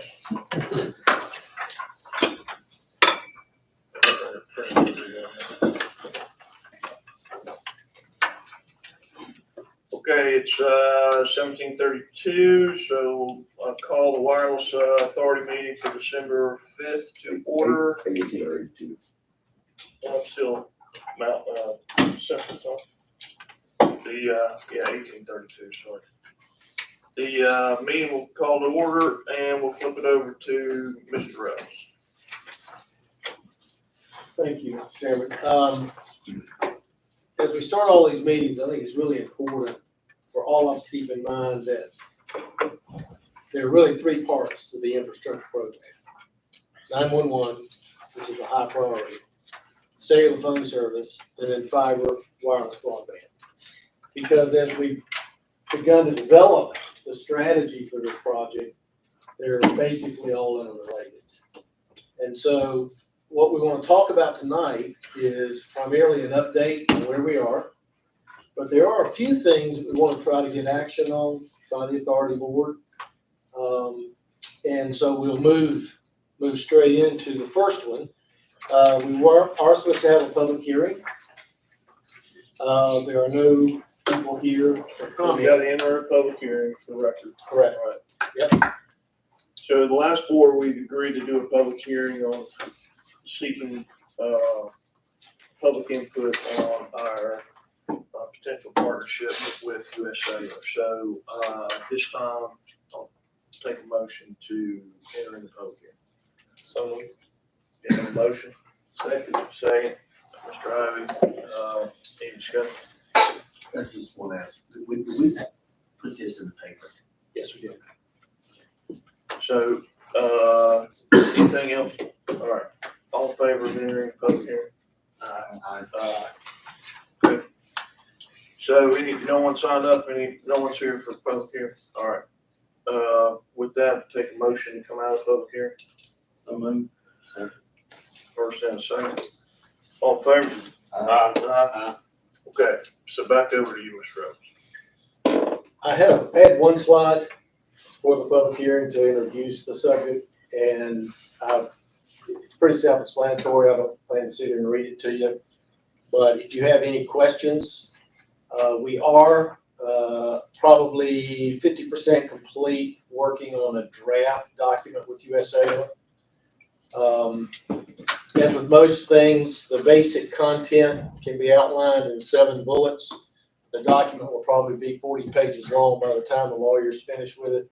But I will tell you that as of the conversation yesterday between the lawyers, myself, and USA representatives, there are no major deal breaker issues that have not been resolved.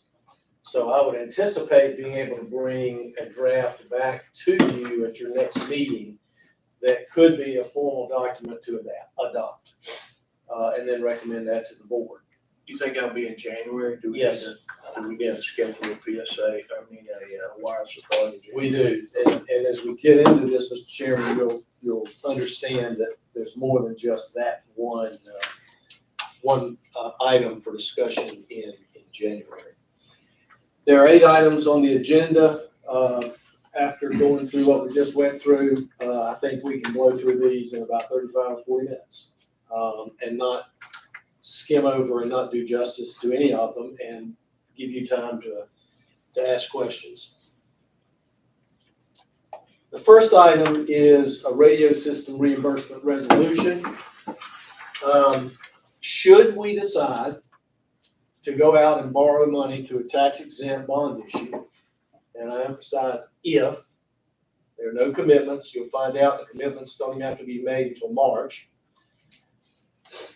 There is a document in Virginia called the Radio System Reimbursement Resolution, that if you will recommend that to the Board of Supervisors and have them sign off on it, then any money we spend in the 911 stabilization and improvement project, you can basically reimburse yourself from tax exempt bonds if you want to. So for example, you'll find out tonight that stabilization is going to be about $403,000 of what we have budgeted for the total project for 911. Then when tax exempt money comes in, you might borrow tax exempt wise. And believe it or not, today, if we were to go out in the marketplace with fees and everything that's included, the cost of capital would be about 3.3%. And the good thing is the rate's coming down. So we're hopeful that in the spring, that number might be closer to 2.5% for money on a tax exempt basis. So, any discussion on the resolution? Is there a motion to recommend approval to recommend forwarding this to the Board of Supervisors for approval? And just remember, I know it seems a bit odd that we're all on the Board of Supervisors and we're recommending it to ourselves, but when we set this whole thing up, this board, as it's currently compromised, could change and not necessarily always be the board supervisory members. So that's kind of why it might seem a little hokey at the beginning. Is there a motion? Is there, if I may, is there a recommendation from staff one way or the other? We're not committing any funds here. We're just keep it flexible, that's all. Doesn't, I make a motion to suggest that the Board of Supervisors. Board of Supervisors recommend approval. Yeah. That's that motion. Second. Yeah, all right, there's a second. Any further discussion? Is there a time frame on this resolution? Is that, because you're asking at the next meeting versus, Reason we're asking for it at your next meeting is as we begin, and you'll see later in the agenda, as we begin working on the application for the Virginia Resource Authority, which would be the entity of the state that would issue the bonds for sale. Right. This has to be included at the time that application is filed. Okay. And so it's most likely going to be filed before the January board meeting. So we're just trying to do preparatory work to make sure we don't miss out on a deadline. There is a 12-month period that this is good for. So you're not adopting something that's going to sit here for 6 years and somebody resurrects it. So is it renewable every Yes, year or whatever? yes. Any other discussion? All right, all in favor, say aye. I'm also aye. Okay. 5-0. All right. The second item is administration is asking for your thoughts about us preparing a survey that we would use to send to all of the households and businesses that are located in the fiber belt that frankly technology has been put in place to serve with fiber internet services. There's multiple reasons we want to do this. Number one, I have gotten about 179 phone calls thus far from citizens, and the number one reason they call is asking, am I in the fiber belt? Most of them are, but many are not.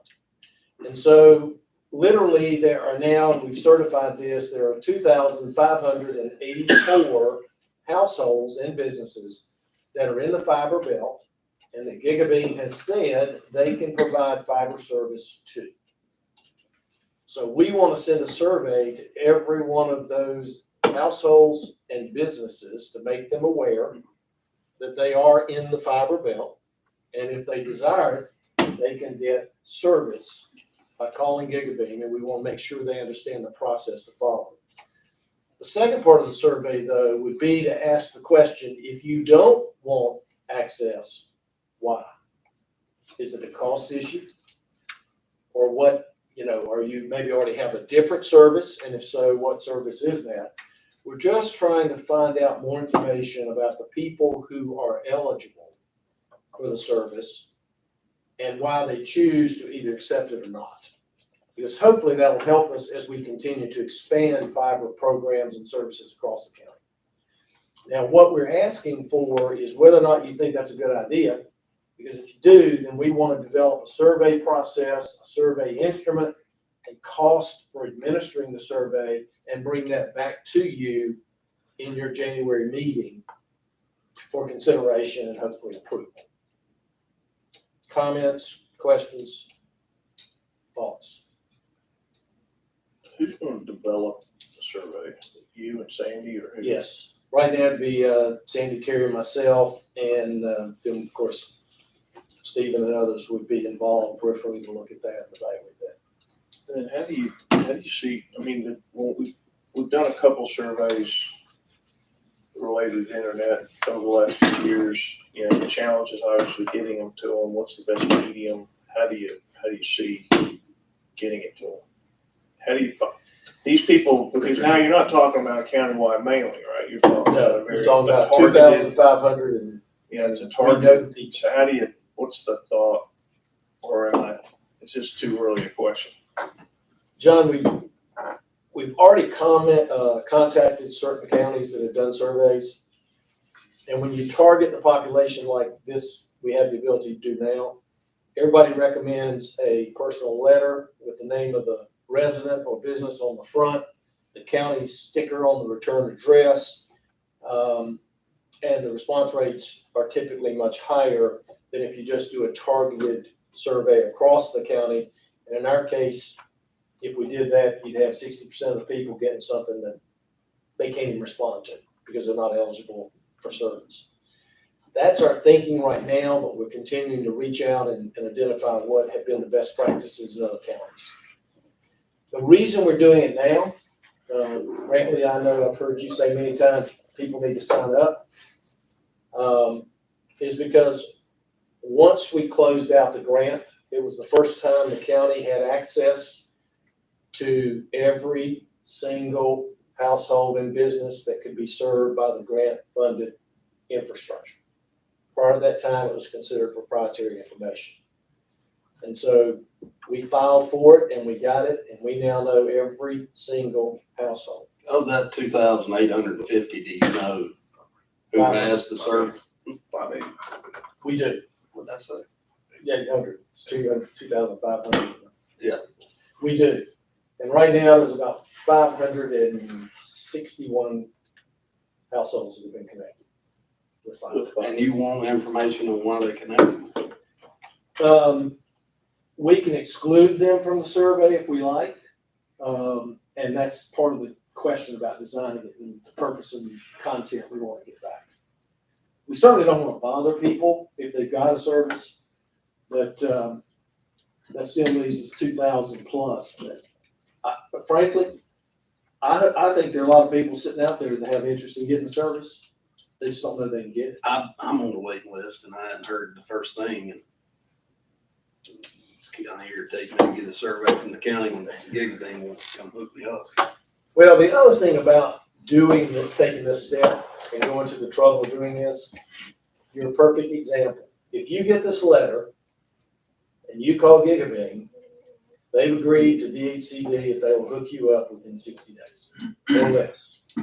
Now, Brantley, if they don't, then you become eligible for BEAD funding through the federal government program that will come in place sometime between 24 to 25. But we have to do the survey to be able, well then, I ain't gonna lead with that. Let's say you send out these surveys and 50% don't send them back. Where does that put us? If we can get 12% of the people to respond, that will be a statistically significant sample that DHCD will honor. So if that 12%, we find out that half the people are like Brantley and they say, I've wanted it, I've asked for it, I never got it, then DHCD would say that that's a representative sample of the entire population. And that money would go to Gigabeam to help them connect that final mile. BEAD funding, it's interesting. BEAD funding goes to the ISP. It goes to the Gigabit. It goes to Point, whatever the other one is, broadband. It goes to Comcast. It goes to Citizens. SkyBest. It goes to SkyBest. Now, the county has to send a letter of recommendation in their application for the BEAD funding. So, in my opinion, we need to have multiple vendors. And so we've already started conversations with the different vendors out there to find out who's interested. I will tell you that every vendor says we're interested, but we're waiting to see what the state of Virginia does on establishing the maximum reimbursement per connection. Now, if you think about it, in Montgomery and Bland, that budgeted amount is almost $10,000 a connection. Okay? But in Grayson, if you take the money that's been spent thus far, ours is even higher. So there is a chance that if the state sets it too low, no vendor will even be interested in seeking BEAD funding because they're going to, quote, lose money on every connection. However, we did get this from the federal government that day up at the conference, Mr. Feynman committed and has committed in writing that if we are one of 5 counties, because we are the second worst connected county in the state of Virginia, Carroll is the first, that if no vendor submits an application for BEAD funding to run fiber in Grayson, then DHCD can declare an exception to the funding requirements, and they can use that to fund wireless broadband services.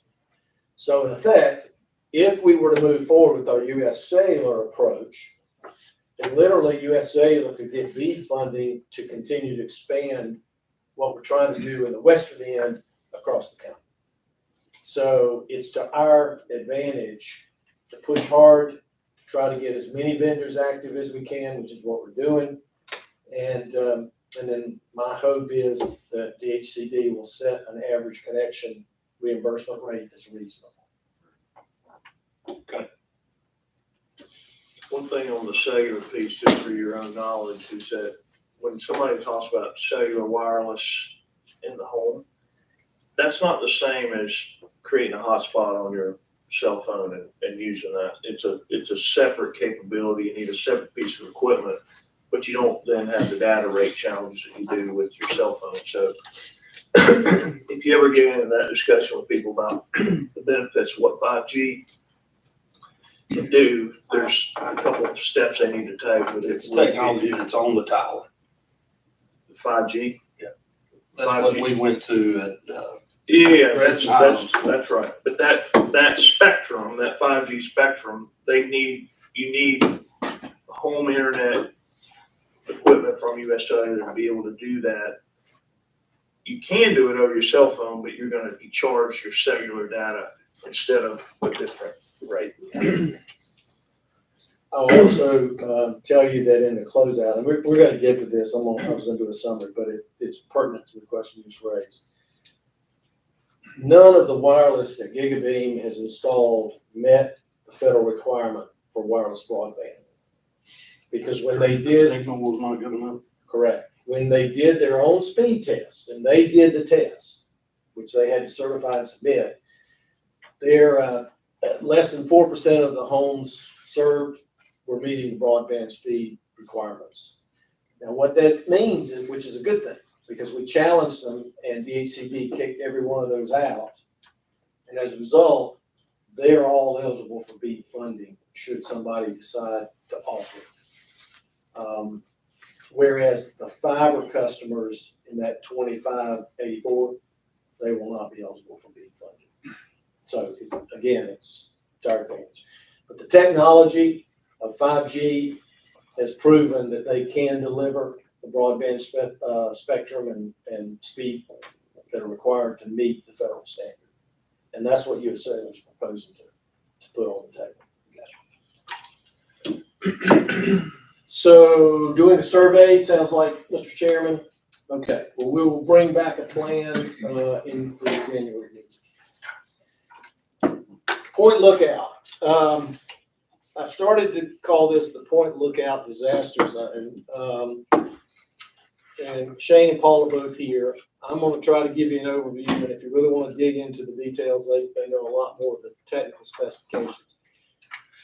The basic situation is the Point Lookout Tower was assessed and was found to be very deficient to the point of potentially condemnation. The foundation has been compromised. The tower structure itself is rusted, weak. And to top it all off, it is now being occupied at 254% of its load capacity. So what I'm asking for tonight on behalf of management is that we take the next 60 days and give notice to every vendor that is not a county-sponsored vendor, and they're listed, those in red are not county-sponsored, that they have to remove their equipment.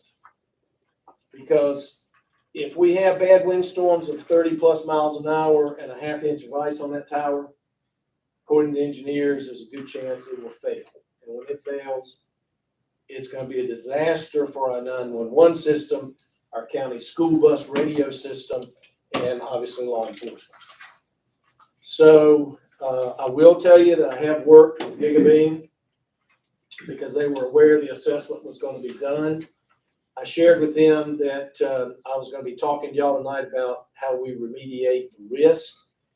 And they, on their own, have put together a plan that if we give them a 60-day notice, they will put equipment on a tower on Buck Mountain and put one micro tower up, which they can do within 60 days or less, so that none of their current 31 wireless customers that are served by Point Lookout have any interruption. So we have mitigated that risk, but I will tell you, I'm sure the ham operators will not be happy. Even the wired road will be impacted. But when we really looked at this and studied it and talked to Paul and Shane, I think we can tolerate the bitching and moaning of those folks better than you can when that tower falls and we have no 911 services in the county. Because that tower, correct me if I'm wrong, guys, is a key centralized point for radio communications for 911 in the eastern part of the county. Do we have contracts with ham radio so we can just tell them to take their stuff off the top? Randy, we have no contracts at all that we can find for any of these people, including Gigabeam. And it even goes a little further than that. Our lawyers are saying that if that tower were to fall and all those people, their equipment is on the tower, we could be held liable for the cost of their equipment because we did not require them to do a load study before we let them go on there. And we accepted that liability. So again, it's an issue of let's mitigate the risk for what we know is essential, which is 911, law enforcement, and the school bus system of radios. And everybody else, they don't have a contract. We've been told, we've been generous to give them a 60-day notice. We could give them even less, but. Can we back up and say, you said we, who authorized these folks to be on the tower? I can't find anybody who takes credit for it, and I can't find anybody that can show me paperwork that is an agreement with any of these folks. And I've looked. Well, if we just started with Gigabeam, who gave Gigabeam permission? You had to have a code to get in there. Key in the door. So, I had it.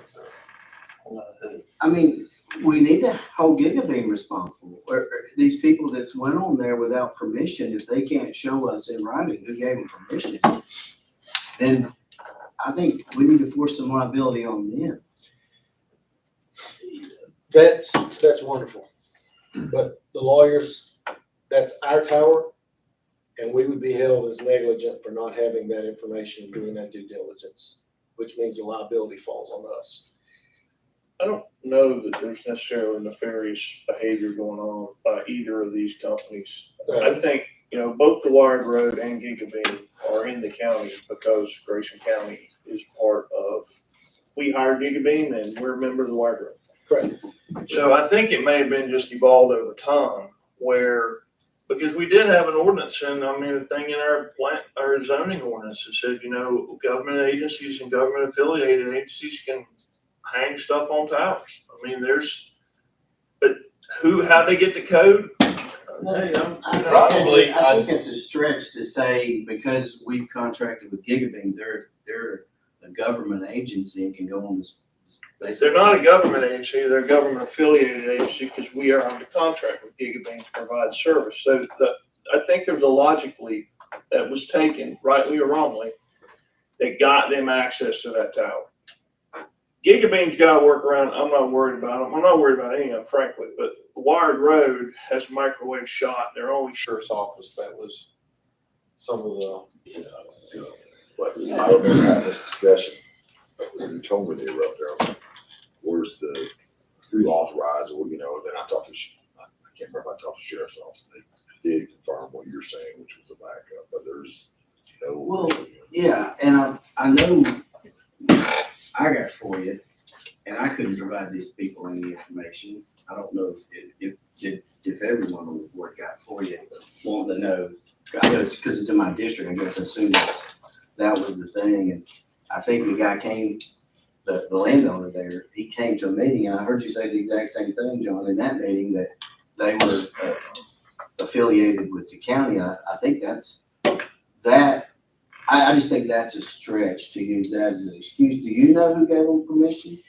I'm not making an excuse. I'm just saying you can see over time how incremental these things. They didn't all go up there the same day and put their shit on the tower. Right.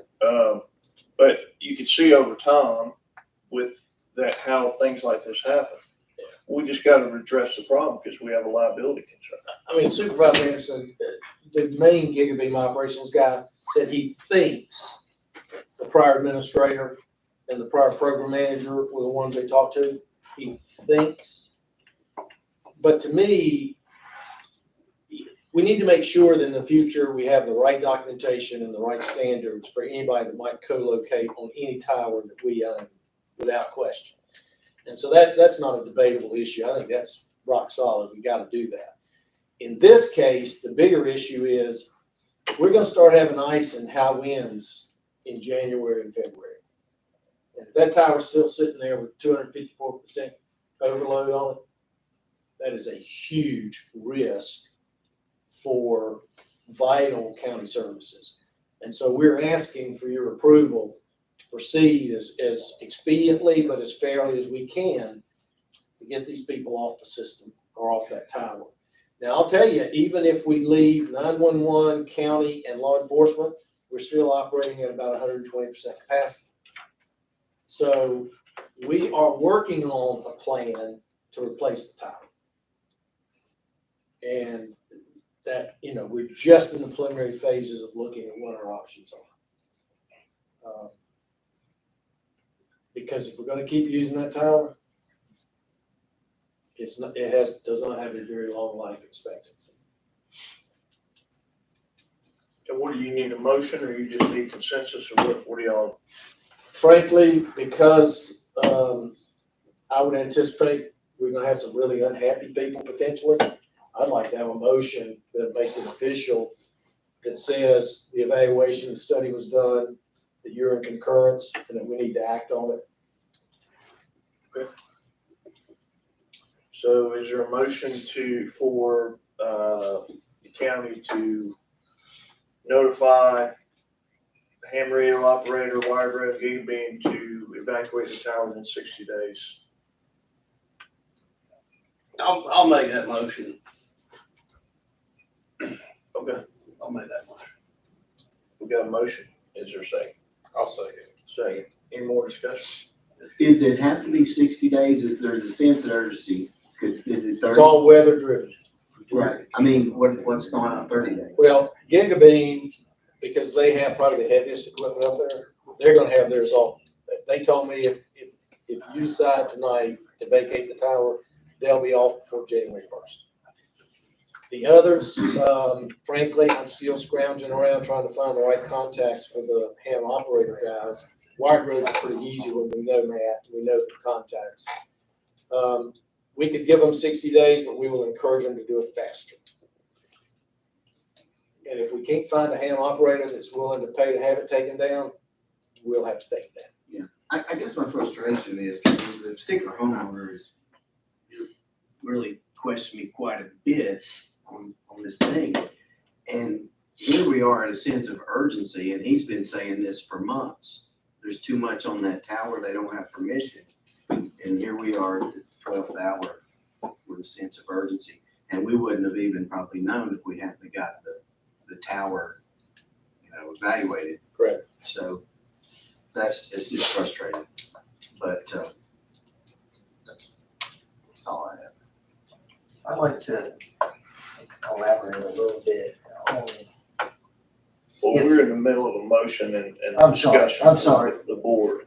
The only discussion that I'd like to add to it is, can we put this in a formal document? I know that we made a motion and that's gonna be a formal document, but it seemed like to me that you could go to the deed office and check that tower and see the deed for that tower ought to have some type of information on it. But if there's nothing moving forward, I think we need to have proper documentation that we're cleaning this up moving forward. Well, that's part of the problem is that the only type of stuff that's supposed to be on that tower is it's county-owned tower, especially, and what the whole HOA has been saying is that specifically the guy who believes that tower is on his property is that tower was supposed to be for county organizations, specifically 911 or sheriff's department.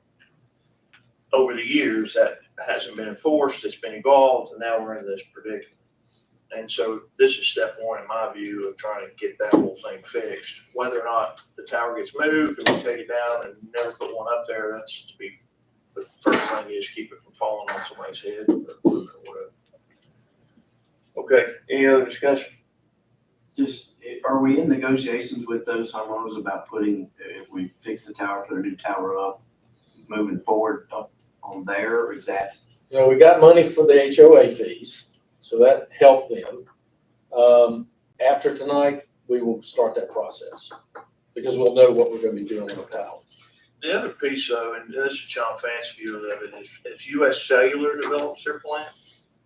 Because we want them in Grayson County, but they want coverage all over the place. They may be able to ring the county with towers instead of centrally locating the tower. So you may be able to eliminate point lookout altogether in the long term. Now that may go against what 911 would like to do, I don't know, but there may be some options that come with the vertical assets that US Cellular is bringing that will help potentially address this longer issue that the landowners and the HOA have. Okay, all right, all in favor? Aye. Any opposed? Okay. All right. Body grant closeout. The grant ended, the grant period ended at 5:00, December 1st. We did file all of our closeout reports. We did, after a week-long discussion back and forth, certify the number of connections of people in the county that they could serve. We did physical inspections of all the towers, all the OLTs. We did have conversations with AEP about the middle mile fiber and the status of all their parts of the project. And also the final remittance for $804,000 was put together with invoices and all the support documentation.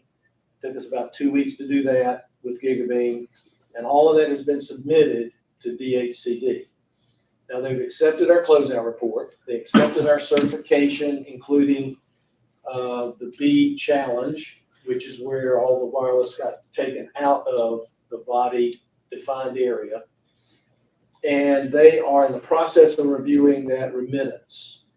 I will tell you that they could, because of the wireless, the fact that the wireless service is not up to the standard that was committed to, they could remove money from that and withhold that from us, which means we get to withhold it from Gigabeam. So there is no financial liability at this point for us because we haven't approved anything and paid any funds that DHCD didn't approve ahead of time. So the closeout is finished, and it's finished. And I want to thank Mason Gregg of Mount Rogers and Nikki Edwards in finance. Couldn't have done it without the team effort that was put forth here in the last couple of weeks to really go through the details. But I really feel strongly there's no liability left for the county. Could be a little bit for Gigabeam if they don't get all the money that they requested because of the wireless. You're referring to the 804,000. Correct, We're not on the hook. It's up to Bobby whether they. correct. Do we know or have we gotten a figure as far as revenue that we've generated from the customers? We have requested that, and we're supposed to be getting a report next week from Gigabeam, and they will make up from the time the first customer is signed until through November 30th, a check for the revenue. It's 2% of their gross revenue. It's not a lot of money. It's not a lot of money. But we should get every dime we can get. And so that report's coming. With the check. So if they take, it's gross revenue, so if they take a $804,000 hit, that's gonna affect our, no? Not legally. Okay, No, it's based, ours is based on customers connected okay. and the revenue they generate from those customers. Any other questions about the closeout? Okay. I do have one question. And now that that's closed out, can we go after more body money? No. We can't. But, well, yes, we could, but frankly, our best chances are the BEAD funding. Because Body does not have a track record of funding sequential projects for a county.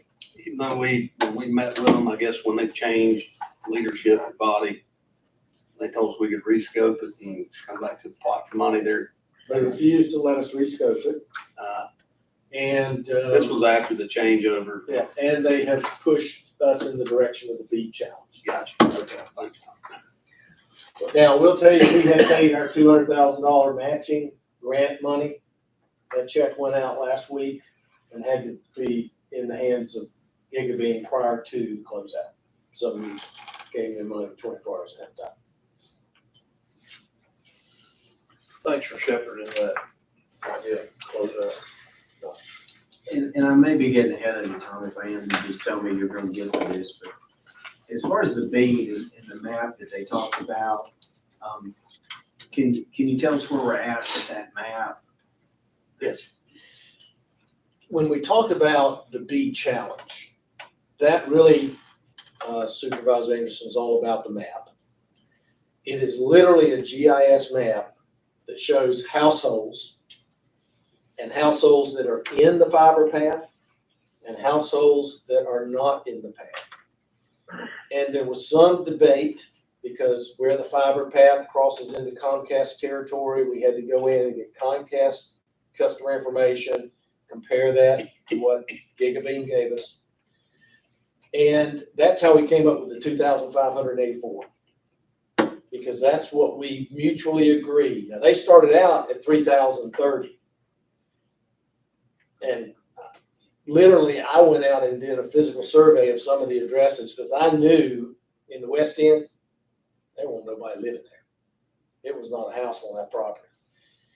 Because they were using maps that were generated by a for-profit company.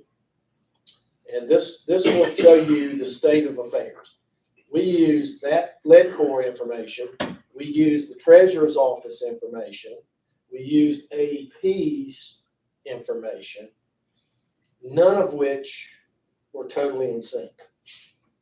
They were all different numbers. So we consolidated those and ran those against Gigabeam's supposed service area and began to take areas out by road, frankly, because we knew there were no fiber services and they had already declined to extend it beyond the 2,000-foot buffer. And so the most important thing about the closeout is that map. Because if your address is in the fiber zone on that map, you're not eligible for BEAD funding. But if you're outside, you're totally eligible. And in Grayson County now, there's still about almost 7,000 addresses that are eligible. So as far as the beat is the challenge, we're good. You've submitted that. Yes. And there's still process, right? Yes. On their end is waiting and seeing if. Yeah, DHCD has until January 31st to accept, reject, or submit an alternate map.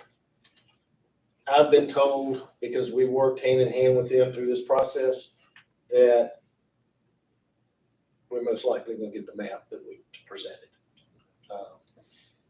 Because they like the fact that we took multiple databases, we did some physical assessments and surveys ourselves. And to me, that is the single most important thing, other than the financial liability, that we had to cover to close this thing out effectively. I appreciate that. Question? Okay. Virginia Resource Authority application process. Total information sharing, no decisions. Step one, you know that we contracted with a company in Virginia called PFN. They are one of the two largest financial advisor groups that work with counties in the state to determine financial capability to borrow funds. They've done their preliminary financial analysis of the county, and we are in the A category in all of their ratios that they evaluate, 21 of them. And they said that puts us in the top 30% of all counties. They will be coming to our January meeting to give you an official written report about our financial stability as a county and what our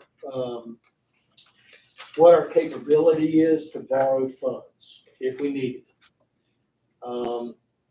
Off the back of the envelope, they said we're probably in the $12 to $15 million range without significantly impacting our financial ratios.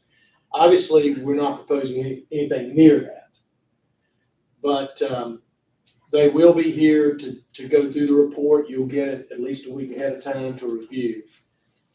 We also have the application, and we will start working on that application this month and in January.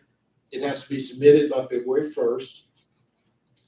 It includes a description of the project that we want to fund, the amount of money based on budgets that we would propose to borrow through tax exempt funding, and then if we do, if we end up working with U.S. Cellular, then we'd have to present the agreement as part of that.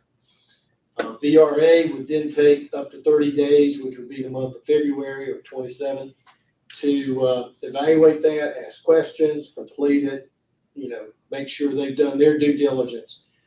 And if they approved it by the end of February, we would want to bring it back to you in March. And you then in turn would have to recommend it to the Board of Supervisors in March to approve it. So what I want to make sure you leave here tonight with is an understanding that we are following a plan to complete all the steps to prepare for their review in February. But there is no commitment on the part of this county to borrow one dime until the document comes back from them to you in March. And at that point, you can say yay or nay. If you say, yes, we want to proceed, then the bonds would be sold the 1st of May, and the funds would come back to us by the end of May. Now, I just told you, right now, we're borrowing a little bit less than 3.5%. The way it works is you borrow the money, you get it all. And then you put it in an escrow account, and today we would be earning about 5.25% interest on that. So technically, for a period of time, you can arbitrage positively and earn money on the money you borrow. Can we put that in the VGIP? Or the V? Yeah, you're close. Yeah. It's close. Tell me where the treasure puts your money. Yeah. Yeah. Because that earns some interest, and you can get that transferred. There's options. Yeah, I can't answer your question. I'll get you an answer, because there are certain state requirements on what you can invest in and with whom you can invest. Because working with VRA, we get the backing of the state of Virginia. We get the same interest rates that the state of Virginia gets. We get the same low-cost closing costs that the state of Virginia would get. And as a result, VRA, which was established by the state legislature, has certain requirements about who you can invest with and so forth. So I'll get you a specific answer to your question. But if the state invests in that, I'm pretty sure we probably could too. That's the state, whatever that acronym is. So it's a process that will keep moving forward over the next 3 or 4 months. But again, you are not committed for a dime until March, when you have all the information in front of you and you say yes or no. And at that point, it would officially move forward. Questions? What? I know you asked me a question today about Dad, right? Yeah. So what are the other questions you want us to start thinking through and being ready to answer prior to this decision being made? If I may, Mr. Chair. Yeah, The sure. one thing was that that's our overall debt countywide. We've got several things out. And this may be a conversation for another meeting, another time, I don't know, but that was the biggie is how much are we already in debt? And then when we've got certain monies or a percentage of the levy set aside for the broadband project, would that cover the ensuing debt payment for this? For example, what's a penny worth now of the levy? 180. 186,000. And we dedicated one penny, so would that 180 pay the yearly and for how many years? Great questions. In the January meeting, when the finance people are here, they can give you everything about that, because they've looked at all of our audited financials for 3 years. They know every bit of debt we hold. And that's all built into their report in terms of our debt capacity and our ability to repay the money. We've told them, and they've also built into that the levy percent or 1 cent into the equation, because they know that's a target that we do not want to borrow money to implement the project. Raise taxes to implement the project. So that will be highlighted in their report that you'll get a copy of the first week of January, and then they'll be here in our meeting whenever you decide to hold that meeting in January to go through that report with you, and they'll answer those questions in detail. And Mr. Administrator, that would be good information too, moving into the budget season for other things that we got to prioritize as we can use that as a double. Whammy, not just specific to this one. Okay, 911 stabilization. The requisitions, the quotations are in, POs have been cut. The cost is $403,000. As you can see, it will replace the tower at Rugby with new equipment, and that equipment, I think, Shane, will go on the law enforcement tower. Is that correct? Yes, sir, that's correct. We would have equipment to refurbish on Point Lookout, because not only is the tower in not such good shape, a lot of the equipment is about as bad as the tower. So we need to go ahead and upgrade some of those pieces of equipment. Hey, Tom, Yes, sir. earlier, Shane, you wanted, when we were talking about the Point Lookout Tower, did you want to say something now about, Yeah, there's several issues that I can foresee coming up moving forward with addressing other people being on the tower. One being, if we do ask them to vacate, I've seen it happen numerous times in the past. They'll come unplug their equipment, pull it off the wall, and leave everything on the tower. Sometimes I've seen them just walk away from the site altogether. I would ask that if we do actually ask these people to leave, that there's some sort of stipulation that sees that through. Whether it be a final inspection by myself or whoever, to see that that equipment actually does get removed. Okay. Tower work is expensive. If that comes back on us, if we pull all that equipment off the tower, it's gonna be several $1,000s that we have to pick up the tab on. Typically, there's an SOP. Going back to what Tom was saying, a load study done beforehand. It's also pretty common practice if we do allow someone on the structure, here's your spot. That's how many antennas you get. And that's the way it stays until another study is done. Right. We get, being as the tower does belong to Grayson, you get to dictate how that equipment is mounted, so on and so forth. But that was the point I wanted to make earlier. That's good. Also, refurbishment, the tower on White Top has also been condemned. And when I went up and reviewed that site, our backup power for the equipment that is ours is a drop cord from a Smith County receptacle to our equipment. And my comment was, I got better drop cords in my house, so I should probably go get one and bring it over here and at least plug in a really decent one. The solution is, Shane has worked on a really good deal with the landowner. Matter of fact, the last landowner in the county of Grayson on Pond Mountain. And they're willing to let the county put a tower up there. A temporary tower is the first step. And then we're looking at a permanent location there for a tower. And that would be built into the budgets that we'll be presenting in January. And hats off to Shane and Paul and others for keeping us alive with our radio system up to this point. But I have to tell you, if it wasn't for Shane, we'd be in bad shape because he brings the technical expertise to help us navigate our way through this. Timeline for that starting in November is about 4 months, and obviously weather will dictate whether we meet that or we don't. But we've got the equipment on order, and as soon as it starts coming in, we will be putting it into operation. The last thing I will say about this is every bit of equipment that we're buying now will be transferable to the ultimate long-term solution that will be part of the major project that we'll be talking about in January that we hope we can finance. Questions? Based on projection of starting in November, and it's a 4 month, do you think we're on track, you comfortable with where we're at to still hit that 4 month upgrade window?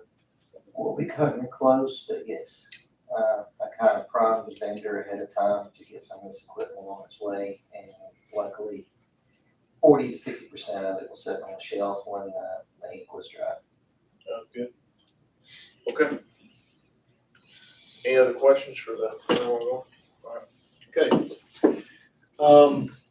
The last thing is we requested an executive session because we want to talk about our relationship with Giving Bean, specifically in the tobacco funded 2 areas. So if we may, if you would agree to that, Mr. Chairman, I'd like to have an executive session. Yeah, let's take a quick break and then we'll come back. Good check. Thank you. Thank you. Of course. a lot better. I got you, man. Did you get my email back? Yes, of course. Here, let me run downstairs because I have a list. So I'm sure you're on there soon. So I need to find what your Yeah, I number would be. the password. Oh, you do? Okay, sweet.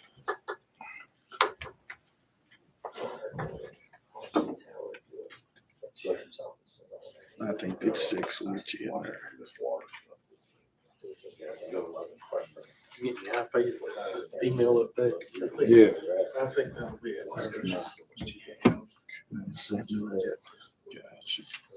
I tried it and that didn't work for me. So. Yeah, I'll see what I can do here. I knew that was done. Yeah, right.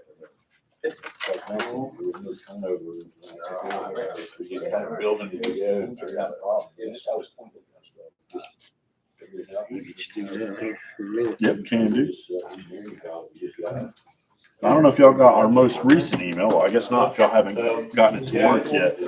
But tomorrow morning, we'll be on a completely new email server. So we'll probably have to do this again then. Well, I ain't seen my email this week. You got us turned off. We're getting ready to move into executive session. Oh, okay. That'd be a great help. Help us down who we need to talk to. Oh, thanks.